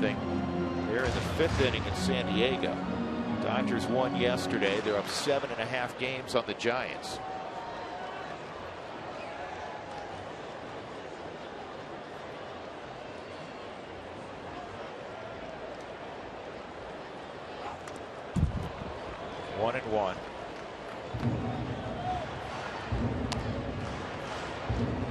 great stat. Nolan leading the National League, as I'm sure you're aware, in home runs and RBIs. Got 103 ribbies, 35 home runs. I shouldn't say he's not leading in home runs. Cargo is with 36. If he were to lead in home runs and RBIs, the last third baseman to do it, a guy who played for the Rockies, but he didn't do it in a Rockies uniform.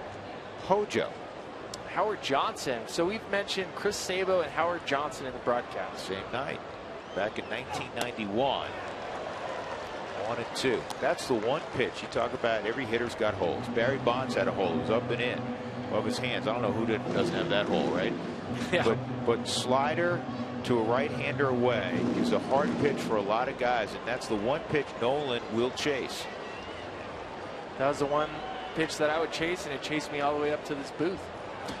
Couldn't help myself. It looked so good. Not good for you, though. No. It's like fried foods. This ball crushed high and deep left field. Take a good look. You won't see it for long. 6 consecutive games with a home run. And the Rockies are right back in it. Nolan with his 36th to tie Cargo.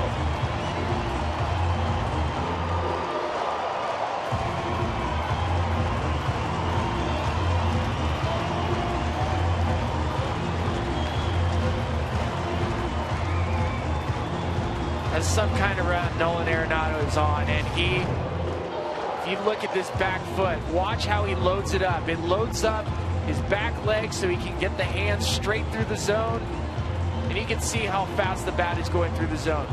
There's a reason why he is hitting the baseball as hard as he is. That is a tough pitch to handle for anybody. Peavy looked in at Buster Posey wondering, where was that? That was where he set up. It's just the way that Nolan's been using his body, the way he's using his hands. He's too quick inside. That pitch is not good enough to get Nolan Arenado out right now. And talk about another record that Nolan has, a 28-game hit streak, 6 straight homers. 6 homers in 6 straight games. New Rockies record, 30th player since 1914 to homer in 6 consecutive. The last guy, Chris Davis, with the Orioles in 2012. Peavy's gone. Javi Lopez on when we come back. 5-3 ball game.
This is why you got to respect and love Jake Peavy.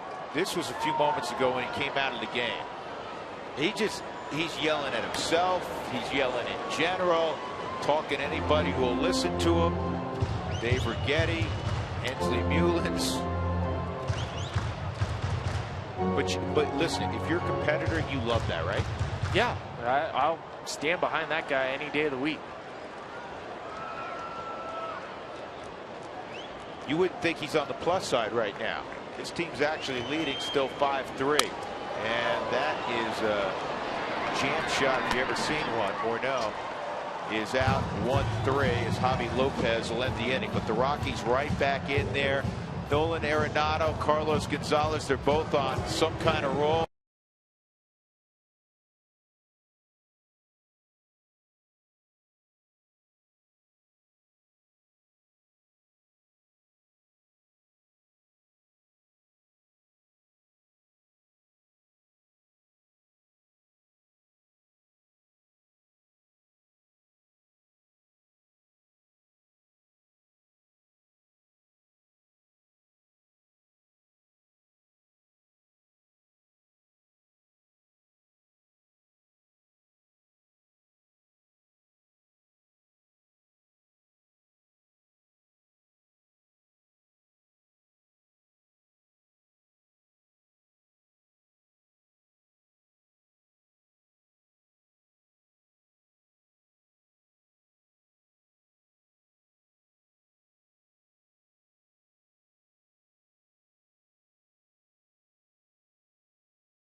men and women at Peterson Air Force Base in honor of Labor Day. And we get to know a little more about Rockies catcher Dustin Garneau.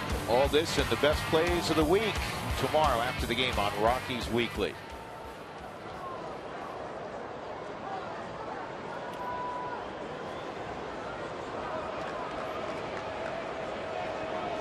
So the Rockies go to Gurka now. Jason Gurka with his third major league appearance. And he'll face Gregor Blanco, Matt Duffy, Alejandro Diaza. 7th inning. See how Walt handles it. A 5-3 deficit for the Rockies. The first pitch from Jason misses, ball 1 on Blanco. Gurka threw against the Diamondbacks the first game of the doubleheader. Had a nice clean 1-inning pitch.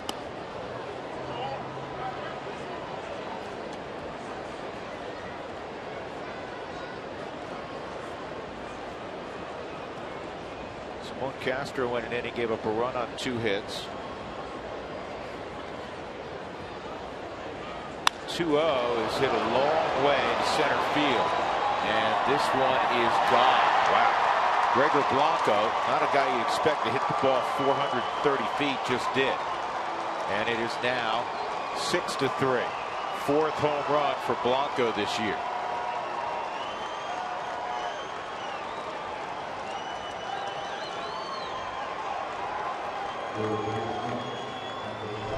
Well, Blanco making up for whatever defensive miscues he's had tonight. Here's a pitch right out over the plate, lefty on lefty. Gurka knew it right off his bat.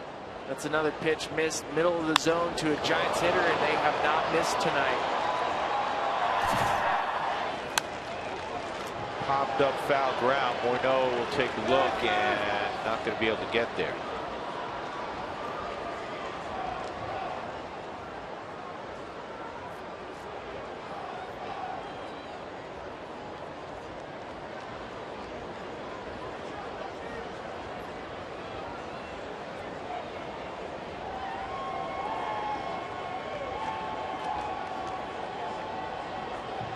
Get your tickets now for the Fan Appreciation Fireworks courtesy of Great Clips on Friday, September 25th after the Rockies take on the Dodgers. 1 ball, 1 strike on Matt Duffy. Nolan, so he's homered in 6 straight. It's a Rockies record. The last 5 guys to homer in 6 straight. Chris Davis, 2012. Carlos Pena-Hughes now in our line of work, 2010. Frank Thomas in the Hall of Fame this year in 06. Charlie Blackmon from the warning track in right center. Jason Bay did it in 06. And Kevin Mench. Yeah, Kevin Mench. He hit a home run in 7 straight in 06. Was that with Texas? With Texas. The record is 8 straight. If you're wondering, the major league record, it's been done by 3 players. Ken Griffey Jr. I remember that. In 93. The one I really remember was Don Mattingly. Donnie Baseball, manager of the Los Angeles Dodgers, in 87 hit a home run in 8 straight. And Dale Long in 1956 hit a home run in 8 straight. Alejandro Diaza.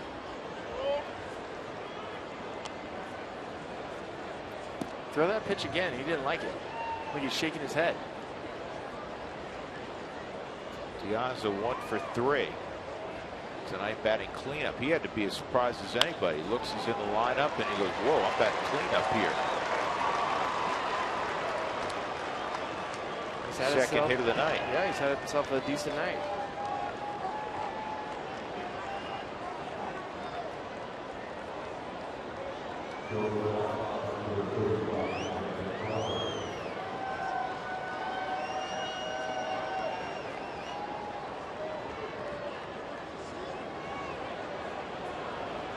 Brandon Crawford really scuffling with the bat.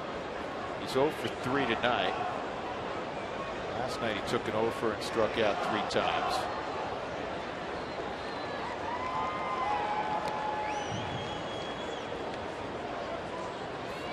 June 2nd, he was hitting .297. He made the All-Star team and deserved to. .235 since then.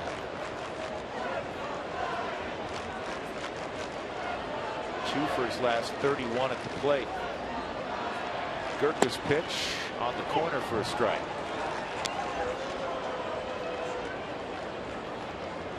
Giants have lost 14 of their last 16 road games. They know they're going to have to be real special final 4 weeks to catch the Dodgers. They'll have to be special, and quite honestly, they'll have to hope that the Dodgers at best are mediocre. We've seen that. We've seen teams implode before. I mean, it happens all the time. Think of Oakland last year. This ball pulled through the hole, base hit. Diaz will go first to third. Scott Oberg is up for the Rockies. Hunter Strickland up for the Giants. 3 out of the 4 got hits here against Jason Gurka in the 7th. And that'll bring up Kelby Tomlinson. You got Posey on deck, a couple of right-handed hitters, and Walt's going to go and bring in Oberg. One of the good things for Walt right now, the bullpen, which had been much maligned, has added folks because of the September call-ups, and also hasn't had to have a heavy workload lately because of the work of Russet. Exactly. Last night you got great length, 7 strong innings from De La Rosa. So Jason Gurka walks off, a run in, 2 on, 1 out, and here comes Oberg.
Look back, Colorado's #1 volume Alexis Dealer. Angel Pagan, first home run in 698 at bats, and it was a 2-0 lead.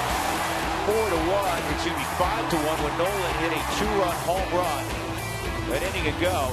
That made it 6 straight games with a home run for Arenado, building on a new team record. Gregor Blanco with a home run here a few minutes ago. So it's now 6-3 San Francisco.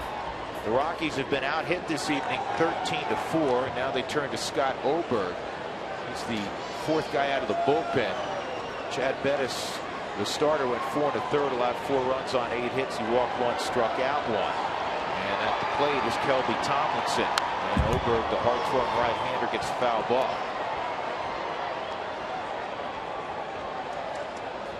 So how does it feel to be 36? You doing okay? You feel old? Any gray hair? I need a nap. Yeah, I need a nap already. Yeah. Did you go to Furs earlier? I went to Furs, had the cafeteria, iced tea, early bird special. Nice. You're not quite eligible for an ARP card yet. Get close, though. Sliders low, 1-1. Well, Walt talks about Scott Oberg as being the potential back of the rotation, back of the bullpen type guy. You know the arm's there. Yeah, it's been an up and down year, to be fair, for Oberg. He's given up a lot of home runs. The stuff is there, and the other thing that you got to like, this ball's line down the line foul, is the demeanor's there. Scott Oberg is a guy that doesn't say a lot. He's taking it all in, which is, you know, rookies ought to do. That's what you're supposed to do. He's a bright kid, and he's been undaunted by failure at times, and he'll come out the next time and he'll look like what the Rockies believe he can be. He'll have a clean inning with a couple of punch outs. I think he's going to learn tremendously from this year, and next year you're going to see the guy that the Rockies believe they have. This is hit late into the stands. Well, another interesting thing that Walt talked about today was that he has never had a bullpen this young. There's a lot of guys in the bullpen that are 1 year or less service time. There's not a lot of leadership. There's not the LaTroy Hawkin out there anymore. There's not the Rafael Betancourt that's been here for a long time. These guys are out on their own trying to learn how to survive at the major league level. Well, you got a lot of puppies. Here's the 1-2. Slider got him. And moving up. And what'll be a strikeout wild pitch is Crawford. So it's second and third, 2 outs. And that'll bring up a very tough out in Buster Posey. Now, first base is open. You're already down 3 runs. There's a left-handed bat on deck, so it would be unconventional, but you got Nick Noonan on deck. And you'd much rather face, I would think, Nick Noonan than Buster Posey, and that's what Walt thinks also. As you know, there's all kinds of advanced metrics. There's percentages. The percentage of scoring a run with second and third, 2 outs. The run happens 57%, or 1 point, let's say 0.57 runs will score. That's the average based on all the at-bats, all the statistics. If you make it bases loaded now with 2 outs, percentage of runs scoring now goes up. So now it goes up to 0.69. That's the expected run for this inning. But what you have to factor in is who's hitting. Who's hitting? Yes. Buster Posey, career 300 hitter. Yes. Nick Noonan, with all due respect, is not nearly as dangerous a hitter as Buster Posey. Exactly. So Steve Foster, now he's going to go out and review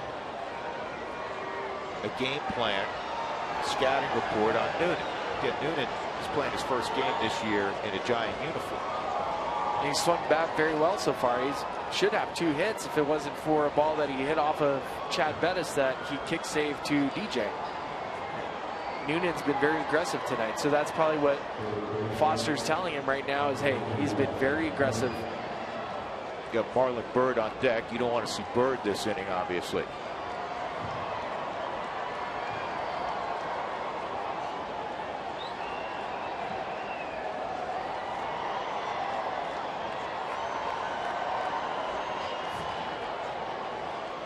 First pitch high to Noonan.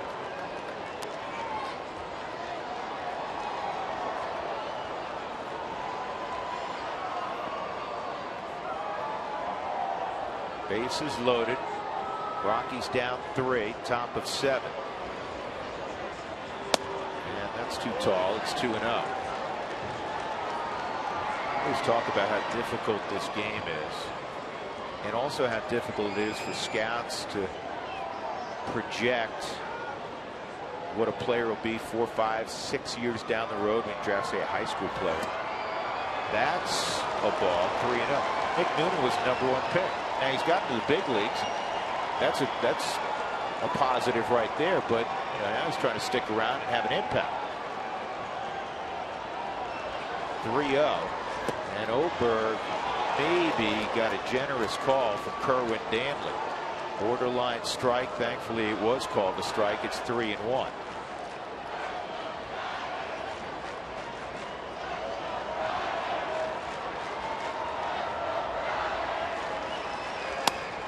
And that's ball 4. He just walked in a run. Missed high on 4 to 5 deliveries. DeAza will score, and now it is 7-3.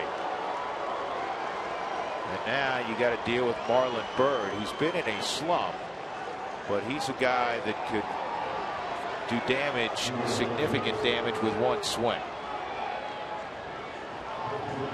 Well, the Giants brought him over here for a reason, getting him from Cincinnati and making a late move to get Marlon Byrd, picking him up off the waiver wire. He's been a consummate professional. He's a quality right-handed power hitter. This is what the Giants do. The Giants go homegrown, and late in the season, we've seen it with the Carlos Beltran. They'll make moves. Hunter Pence. They'll go out and try to add some power. Usually, typically, it's been right-handed power, and they go and make these moves to try to get them a playoff run. Oh, Roberto Cali. That's some bad hands over there at third base. He's an outfielder. Be nice to him. He's still a lot stronger than I am.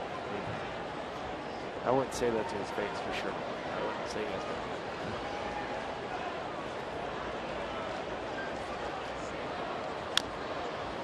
0-2 on Bird.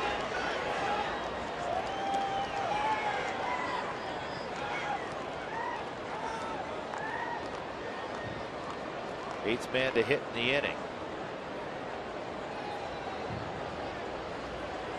Marlins on his 9th big league team.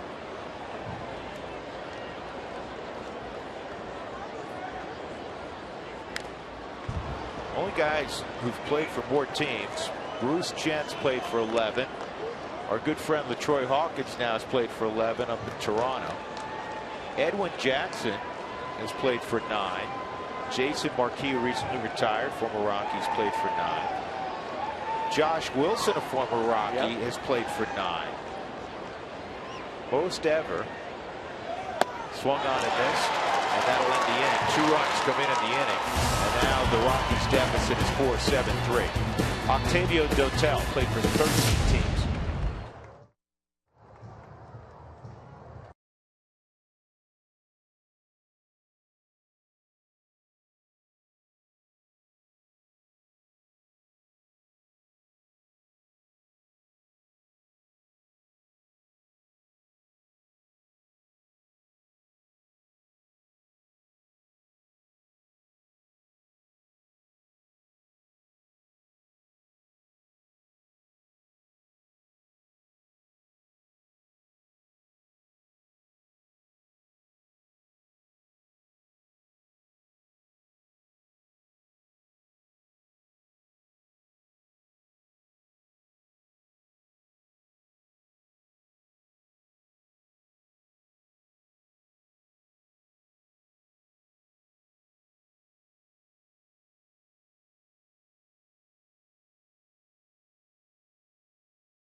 This is in between the locker room and the dugout, and the guys will start coming in here getting ready to pinch hit.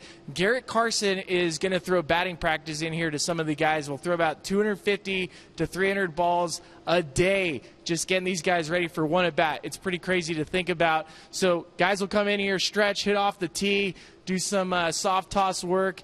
There's even a video camera over here that they can watch their swings on, which is pretty cool to see, and they can look at other pitchers. So I'm going to let guys get ready, and I'm going to come running right back up to the booth. Billy, that's amazing because you didn't sound out of breath down there, and now you're also back. Magic of television.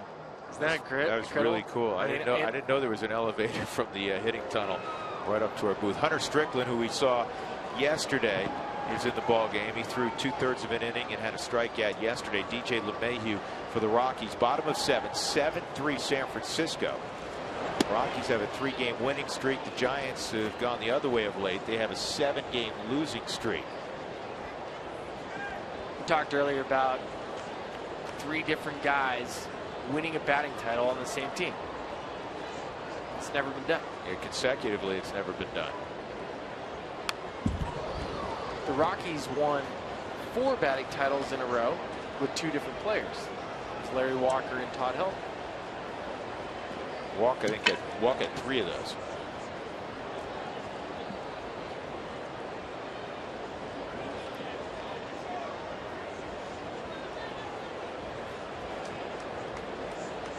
I think it was Boch back with the Padres. Boy, I'm pretty sure. Todd, that's line down the line foul. Todd was neck and neck with Albert Pujols. And the Rockies game was, I think, an hour later, and the Cardinals finished, and Albert was like, you know, 0.02 of a point ahead of Todd. Todd came up, it was going to be his final at bat of the year, and it was a situation where the game was meaningless for both teams. First base was open, there was a runner in scoring position, and I'm almost positive it was Boch, and he walked him. And Todd was, you know, really upset because he lost an opportunity to swing the bat. He gets a base hit, he wins a batting title. He doesn't, he doesn't. And he ends up falling just shy of the batting title. And after the game, Boch didn't realize it. After the game, he went up to Todd and he apologized. Said, "I had no idea I wouldn't have walked you in that situation." And I know Todd, I talked to him about it, really appreciated it. It's one of those things. I mean, he and Pujols, I think they both finished at 358. It's like the story we heard this year about Tony Gwynn.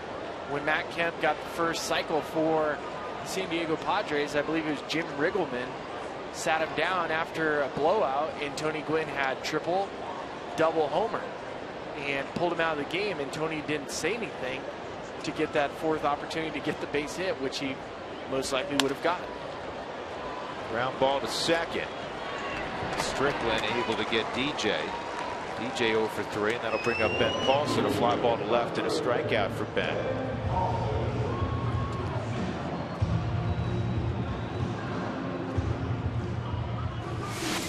Did you take a little? Oh, you did a little tee work. Back of the. I love it. Back of the cage. That wasn't bad. It wasn't good. Well, you stayed inside it nicely. And then I was exhausted. Let me ask you. Now I'm worried about you because it's your birthday and everything. It's foul dog. And I know how bad you hurt those. That's why those soft hands of yours yeah, when you worked for Raz a couple of weeks ago. Yeah, that's the reason why. Let me see those things. Oh my gosh. Yeah, ivory soap, but now hands of a broadcaster. Yeah. Yeah, I mean, before these hands were, looked like a work with rocks. Yeah, now it. You mean pine tar left on your hands? No, not at all. No. How'd it feel? Did you pull anything? I'll know tomorrow. Tomorrow? Yeah, I'm gonna have to call the trainer tomorrow, and we'll have to figure out have an evaluation, see how I recover tomorrow. I didn't think you embarrassed yourself. I thought you got your birthday swing. Magic and television, yeah. Drew. Oh, there were some ugly ones earlier. I took 2 swings. This ball's lined to right center. Get down, and it will. It's going to run to the wall for Paulson. And Ben into second with a 1-out double. He knows what time of night it is. 7th inning on. 19 doubles for Ben Paulson. What an impression he has made here in 2015. Well, he goes with such a short swing right there. That is an 88-mile-an-hour changeup from Hunter Strickland. Isn't that crazy to say, an 88-mile-an-hour changeup? But you can see, Ben Paulson just keeps his hand moving through the zone, punches it out into right center field. He's going to get to second. He was thinking triple, but knowing the scoreboard, knowing the situation, holds up.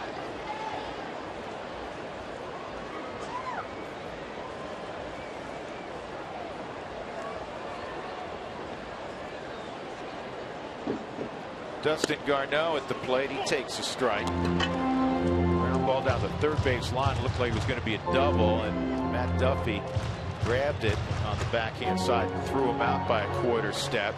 Also fly ball to center field. Daniel Descalso's come out in the on-deck circle. Pitcher spot due next. 7-3 Giants, and this ball is rolled to third. Duffy makes the play. 2 outs.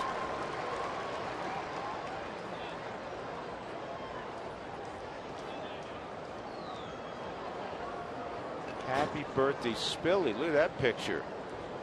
It's funny. The ball. I am nowhere near catching this baseball. The baseball is This is in Philadelphia, and I dove for this, and I want to make a guess that if we could ever find the replay of it, I missed that baseball by 15 feet. Listen, you know what? We can't see it. You could have told the story the other way. I appreciate your honesty. You could have said because that was one of the great catches I ever made. I believe it? It saved the game. It was the 9th inning, and you could have embellished it. Nobody would have known. It just makes me laugh every time I see it because I know how bad I miss it by. Well, at least you didn't do the Jim Edmonds where you could have caught it standing up, walking, and he's done that to me. And then you laid out. Yep, he did that to me. Did he? Yep. Fouled off by Descalso, 2 strikes. And listen, he's one of my favorite players. Actually, Jim was a heck baseball. of a player, yeah. and he was a heck of a defender. But there were times I think that he turned routine plays into a dot. He signed a baseball. Skip Schumacher, a teammate of mine at UCSB, was playing with the Cardinals, and Jim Edmonds was with the Cardinals towards the end of his career. Had Jim sign me a baseball, and the baseball read, "To Spilly, keep working. You'll probably get there." 0-2 on Descalso, fouled off.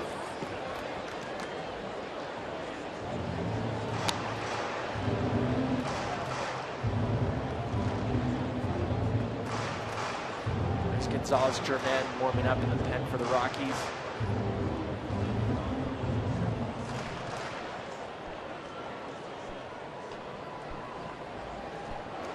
Rockies have been held to 5 hits. 2 outs. Paulson, after doubling, is at second base. The former Cardinal Descalso at the plate. Giants catchers tonight have been really trying to get fastballs up. Posey was asking for that pitch right there up to Hunter Strickland, telling him just come up. Jake Peavy tonight, very successful throwing the fastball up in the zone.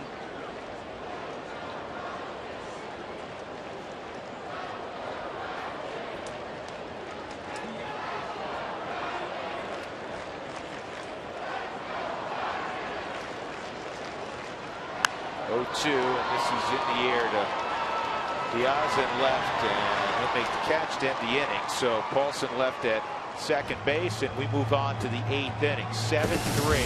Okay, San Francisco. It's your birthday dessert. Okay.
I want you to be in one of these coming up. Look how cute that baby is, huh? That's an adorable baby. That's Katie. That's Katie. Yeah, and her baby. I met that baby. What's the baby's name? I don't remember, but it's adorable. Adorable is the name of the baby. There you go. You know what? My sister's due to give birth any day now. Really? I was hoping it was going to be today so I can have my actual birthday, have parties again. Yeah. Because I'll party with... You wouldn't be invited, but... Of course I would. I'd invite myself. Where's your sister live? Is she Santa Barbara. She's in Santa Barbara? Yeah. She was due yesterday, and which I think is great. They don't want to know what it's going to be. They have no idea what it's going to be, a boy or girl. It'll be a big, gigantic surprise. That is the greatest surprise. Did you find out? Of course. You and Stacy? Yeah. Who wanted to know? Both of us. Really? I had this, the first two, it was a surprise. My wife, Chris, wanted to know on the last one. Good pitch. Good pickup by DJ. And Angel Pagan is retired. Gonzalez Germain in the ball game now for the Rockies. One pitch, one out in the 8th inning. And Germain's last outing was against the Diamondbacks, the first game of the doubleheader. 2/3 of an inning. Gave up one hit, had a walk and a strikeout. All right, so Dougie looked it up for us. We were talking about Todd and the last at bat of the year, losing the batting title to Pujols. It was 0-3. Rockies finished against Bruce Bochy's Padres. And Albert won the batting title, .3587. So I was right. I remember it was 358. And Todd finished at .3585.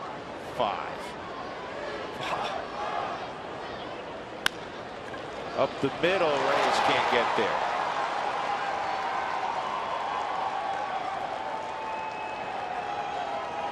Two-thousandths of a point. We should have, next time we see Todd, I'm going to ask him how he felt in 2003. He was hacked off initially. Yeah, I want to hear his reaction now. Sometimes they say what time fixes old wounds. I don't know exactly how it goes, but sometimes it makes it worse too. Big night for Blanco at the plate. Remember, he lined out to right. That's where Cargo made the great catch in the first inning and doubled off Pagan. He has a double, a home run, and a single tonight. And here's Matt Duffy. He's got 2 hits, 2 RBIs this evening. Rockies still within striking distance, down 7-3.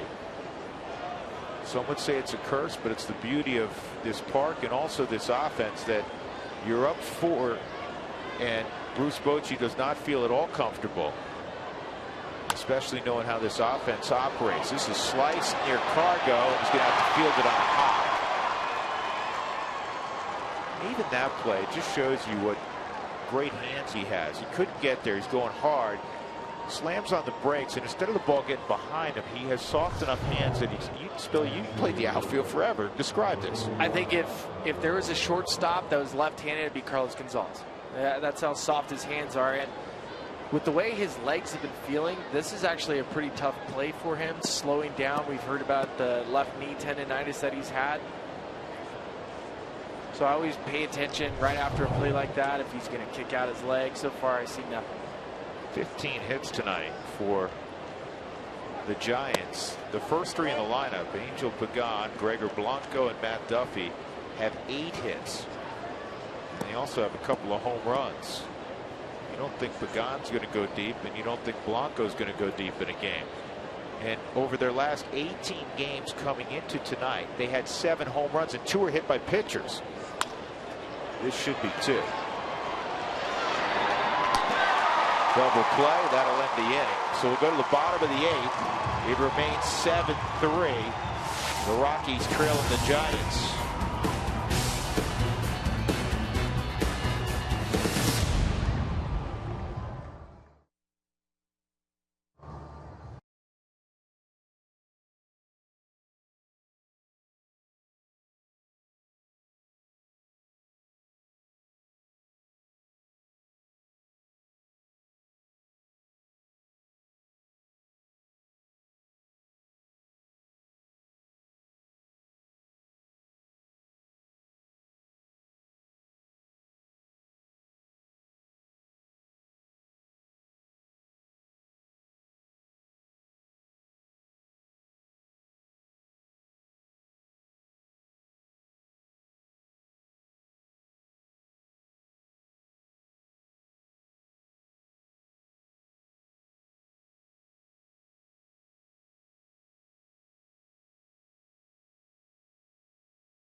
Sports is brought to you by Southwest Airlines. Book your low fare now at southwest.com. By Mike Shaw Subaru. Always our lowest price in sales and service guaranteed. And by Saratoga Casino. So new, so you.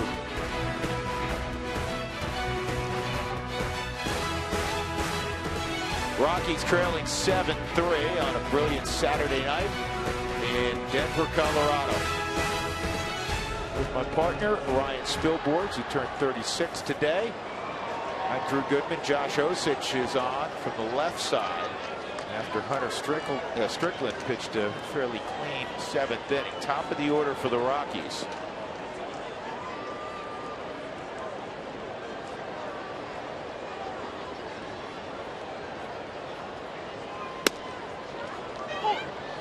This guy impressed me last night. Being able to watch him pitch.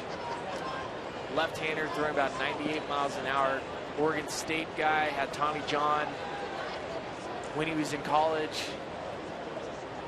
And he is throwing hard.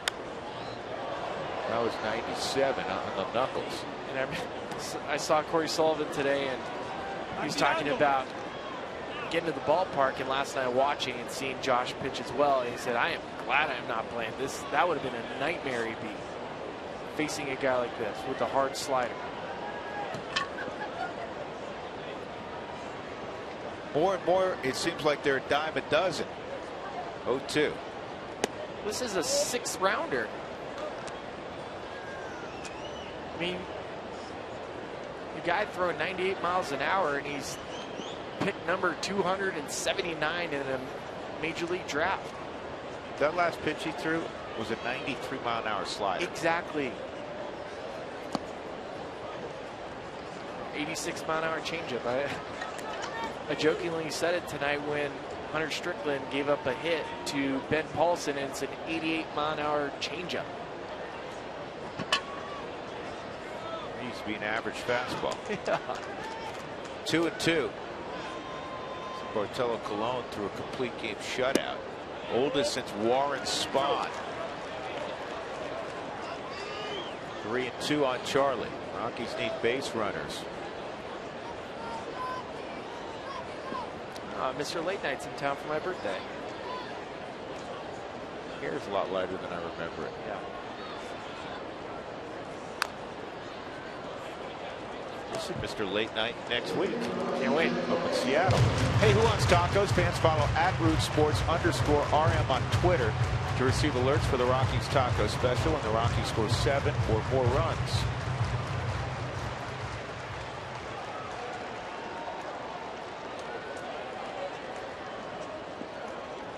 Giants have broken out. 7 runs on 15 hits tonight. This ball is going to be corralled by Pagan, 1 out.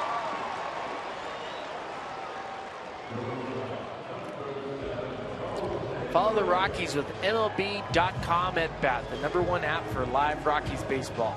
At Bat is up to the minute with in-game highlights, live look-ins, replay reviews, radio broadcasts, StatCasts, and more. Get MLB.com at bat now. Jose Reyes got 2 hits tonight, 3 at bats, single and a run scoring triple in the 3rd. Rockies have just 5 hits.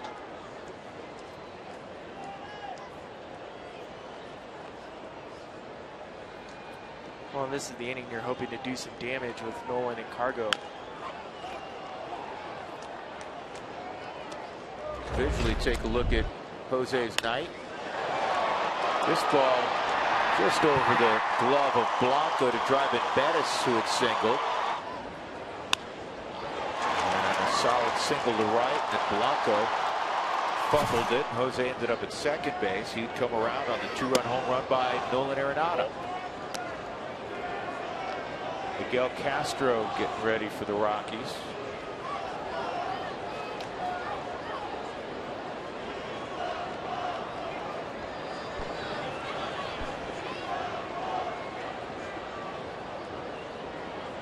(2-1) and it's lifted to center field.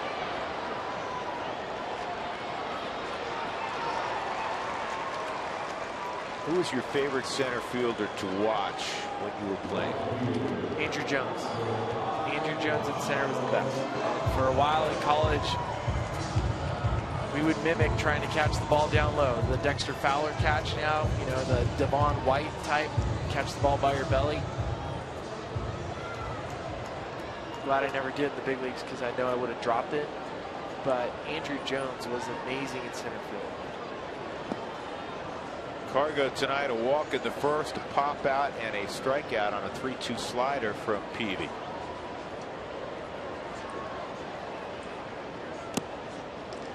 One and 0. An update on Corey Dickerson. He doubled the lead off the third, later scored on a wild pitch. Appreciate that. We're trying to work his way back to get some ABs up here before the end of the season.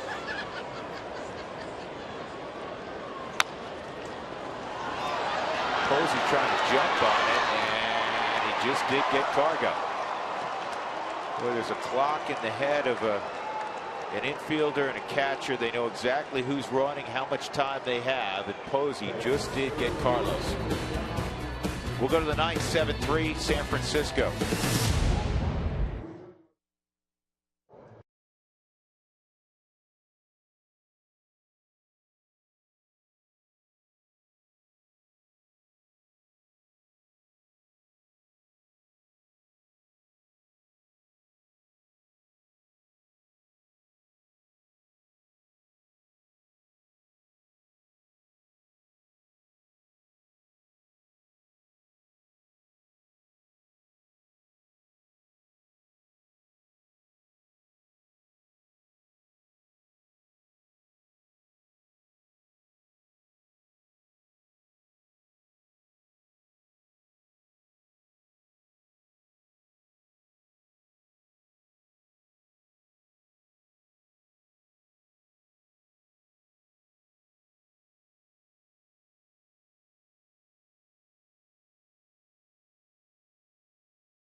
The ninth, and immediately following baseball, we'll have the Toyota postgame show from right here in center field. I have a feeling there might be a Nolan update in that. We're going streaking. He continues his hot September. More enthusiasm than that. You can bring your green hat, Snoop-a-Loo. Yeah. 6th home run in 6 games in September. It's pretty impressive. Nice. Jake the Snake. Jake Peavy goes out there 5 2/3. Strong performance, and he does it at the plate. 2 doubles tonight. And we'll get you inside the clubhouse. It's all coming up on the Toyota postgame show. Spilly, have you had a good birthday?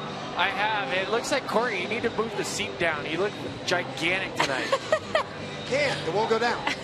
You know how the seats are out here, Spilly. Well, here's the deal. Corey's sitting on a high chair, and Hirsch is sitting on the floor. I'm on my knees, actually. Yeah, Hirsch is on his knees. We're good. Can you see me happy birthday? Why don't you do a quick rendition? Happy birthday, happy day. Today it is your birthday. Hope it was great.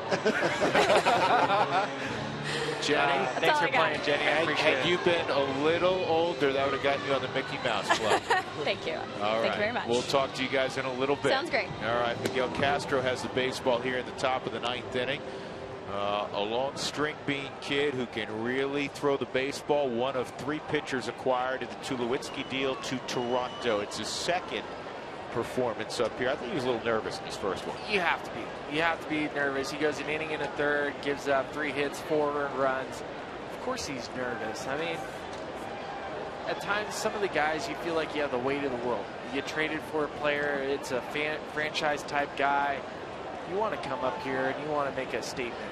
It's not that easy to just come up here. I'm just going to try harder. Just do what you do. First pitch, a fastball at 98 is fouled back by Brandon Crawford. I was saying this the other day to George. We talk so frequently about all these arms rolling out of the bullpen that truly are, forget 95 plus. I mean, they're 97 to 100, 100 plus, 102, yes. 104 with that kid in Chapman, obviously, in Cincinnati. Oh, that's a good get to the bag. To 100 miles an hour, and just like virtually every pitcher, they have trouble throwing to first. But Morneau scrambled around and got the out. Well, and this is why you throw the ball overhand, and pitchers, you typically don't ask them to throw the ball like a shortstop. Even if you played shortstop wherever you came from, you're not a shortstop. You know who did it and did it well? Who balled up. He would drop down and throw it 98 miles an hour to help, and he was accurate with it. Anyhow, getting back to the topic of guys who throw really hard. On the other side, and you've explained this so very well at different times, that once you get above 93, yes, it's different. It's really hard. I think hitters now have had to adjust, and you have more guys that are able to turn around 97, 98 because they've evolved. They've had to evolve, like we've seen the pitching evolve with more hard throwers. Would you agree with that? I would 100% agree with that.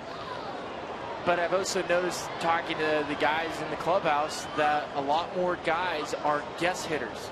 A lot more guys are selling out on a pitch to guess that I'm going to get my 98-mile-an-hour fastball. It's also why you see higher rates of strikeouts. Well, if a guy's throwing, listen, if you were facing Gagne back in the day, and I know he'd flop up the 65-mile-an-hour curveball, so that's why he was so dirty. But you got to sit on 98, right? You can't sit soft when a guy throws that hard. No, that's a good point. But what I'm saying, when you start selling out guessing, you're also guessing location to go with it. Right. So I'm looking fastball, middle in. I'm looking fastball away.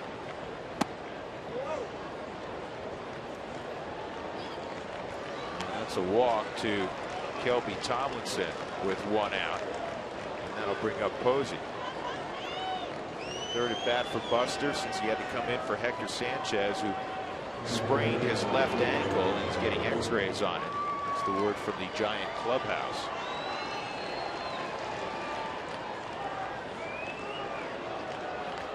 Rockies last night didn't walk a batter. How about that? Yeah, Walt was very pleased about that. Ball one on Buster. When Patrick Saunders posed the question, bullpen has looked a lot better, and Walt's immediate response was the starting pitching has been a lot better. They've been going deeper. We have fresher arms. If you're eating up 4 innings a night out of your bullpen, you may have a couple days in a row where, hey, they did a nice job, and 8 shutout innings or 8 innings, gave up only 1 run. But if there's a steady diet of that, I don't care what the names are down there, they're going to struggle. They're going to struggle, and I've had this conversation with so many people, and tell them it doesn't matter if you're Connie Mack, if you're Joe Torre, Bruce Bochy, you can't manage a bullpen if the starting pitching is going 4 innings. You can't do anything.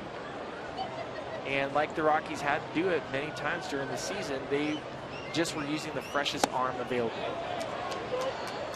Posey went around, and it's 2-1.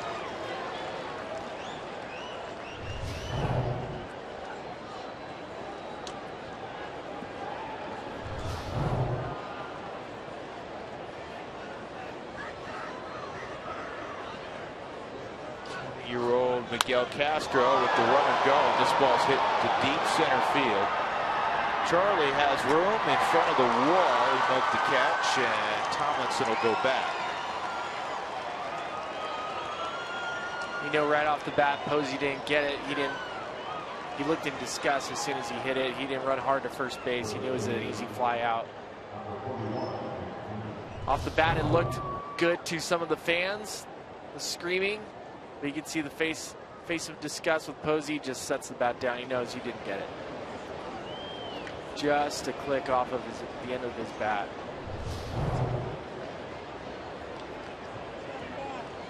Nick Noonan takes that side. Juan Perez in the on-deck circle.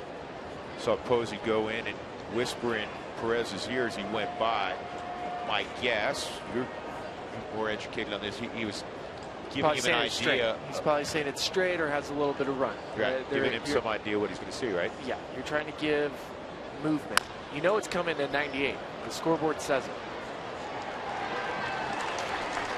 Well, Perez won't hit, at least in the 9th. We hope that the game either ends after the bottom of the 9th with the Rockies coming from behind, or goes extras, but the Rockies with a lot of work to do.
3. Nolan Arenado will be first up.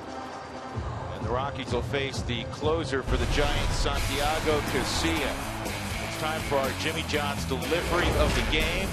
And Nolan's providing a lot of these lately. How about 6 games in a row with a home run? This 2-run shot made it a 2-run game in the 6th. 5-3 at that point. Jimmy John's delivery of the game. Nolan Arenado, a club record 6 consecutive games with a home run. And he's tied his good friend Carlos Gonzalez for the league lead at 36. Santiago Casilla, 31 out of 36 save opportunities. This is not a save opportunity with the Giants up by 4 runs, but believe me, Bruce Bochy looks at it as such at Coors Field. This is a save situation. If the guy doesn't get it on the back of his baseball card, that's fine. This is a win that the Giants have to have. They have a 4-run lead. 7 games that they've lost in a row. They are reeling. They need this. They need this more than anything, and Casilla knows this. Fastball darts in on the inside corner for a strike on Nolan. 2 strikeouts against Peavy, and then he got him in the 6th. That was the final hitter that Peavy would face. Peavy's on the plus side. Chad Bettis has the hook. Chad went 4 1/3, allowed 4 runs on 8 hits. And this is an easy play out in right field for Gregor Blanco. Crowd of 37,672 tonight on a Saturday night at Coors Field to watch the Rockies and Giants. Should have a good one tomorrow when the Rockies will send Yohan Flande to the mound against a fellow by the name of Bumgarner. I always look forward to facing or seeing Bumgarner. He's one of my favorite guys in all of baseball to watch. Just the competitive nature that he has on the mound. I'm with you. I love watching him pitch, and some people say, whoa, you want to see him pitch against the Rockies? Yeah, the game becomes that much more meaningful if you can beat a guy like that. And as a fan of the sport, you want to see the great ones. And you know what? The Rockies want to face him. They always talk about it. The Rockies have played the Giants very well this season. There is no question. Walt's aware of this. He has said it on record a number of times. The Giants bring out the best in the Rockies. I mean, 2 beautiful games, different games the last 2 days. Rockies victories. It looked like the Rockies were going to beat up the Giants offensively again last night. The home runs by Cargo and Nolan in the 1st inning. But then it became a night where it was about De La Rosa, the bullpen, 2-1 victory. The night before, they threw up on an 11 spot. This is hit hard, but it's right at Crawford. Morneau's taking some very good at bats. It's coming off the disabled list. He has hit some balls very, very hard. Joked around last night when I interviewed him post game. He's like, really, you want to talk to a guy that just had a hit? Yeah, I want to talk to you because it's good to see you back. He is squaring up the baseball. And for a guy that's missed that much time, the quality of bat he gives and the fact that he plays defense and how hard he goes, it's a shame that he's missed this much of a season because I love watching him play. 2 outs. DJ's at the plate. Fly ball to right. Ground ball to first. Ground ball to second. He takes ball 1. Rockies have been held to 5 hits tonight. 7 hits last night in their 2-1 victory.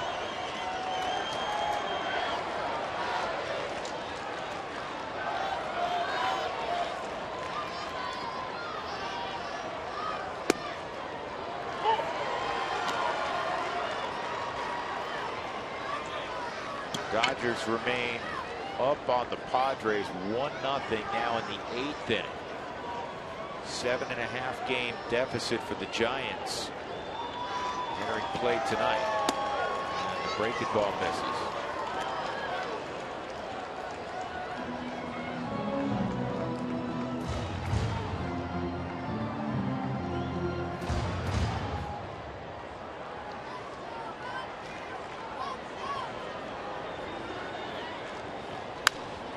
DJ lines this one foul. Did that his last at bat.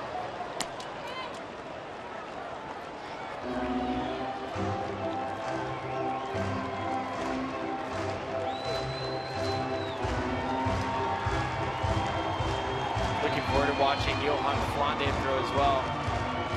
Good matched up. He's had some tough draws 2 times against Max Scherzer, beat him both times. He's not afraid. He's not afraid. And he'll pitch any way he wants. There is no book. 2-2 misses, 3-2 on LeMahieu. Paulson hoping for an opportunity. Ben's on deck.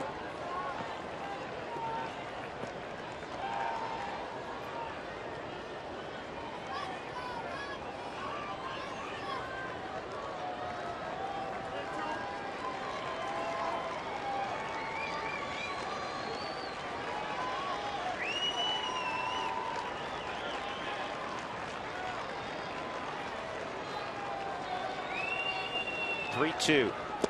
And a walk to DJ. Good at bat. How often does he have a bad at bat? Very rarely. Very rare. Very, very rare. And he was challenged this year, this offseason. He got challenged by his teammates to be a better player. And part of being a better player is taking pride in every single at bat. We've seen a lot of laughers here at Coors Field, both on the plus side and the negative side, and it is easy to throw at bats away. And DJ has been excellent this year. That's why he has a chance to win a batting title. He does not throw many at bats away. First pitch strike on Paulson, who doubled his last time up. Ben's 1 for 3 tonight.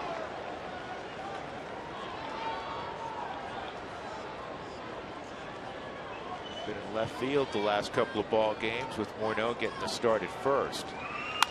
And this is in the air to left field. This should do it. Diaz is out there. He makes the catch, and the Giants have snapped a 7-game losing streak. They avoid losing 8 in a row for the first time since 2000. The winning pitcher is Jake Peavy. He's now 5-6. Chad Bettis takes the loss. He is 6-5. The final score: the Giants win it 7-3 tonight, and the Rockies' 3-game winning streak is over. Once again, the final score: San Francisco 7, Colorado 3. The Toyota postgame show will be next.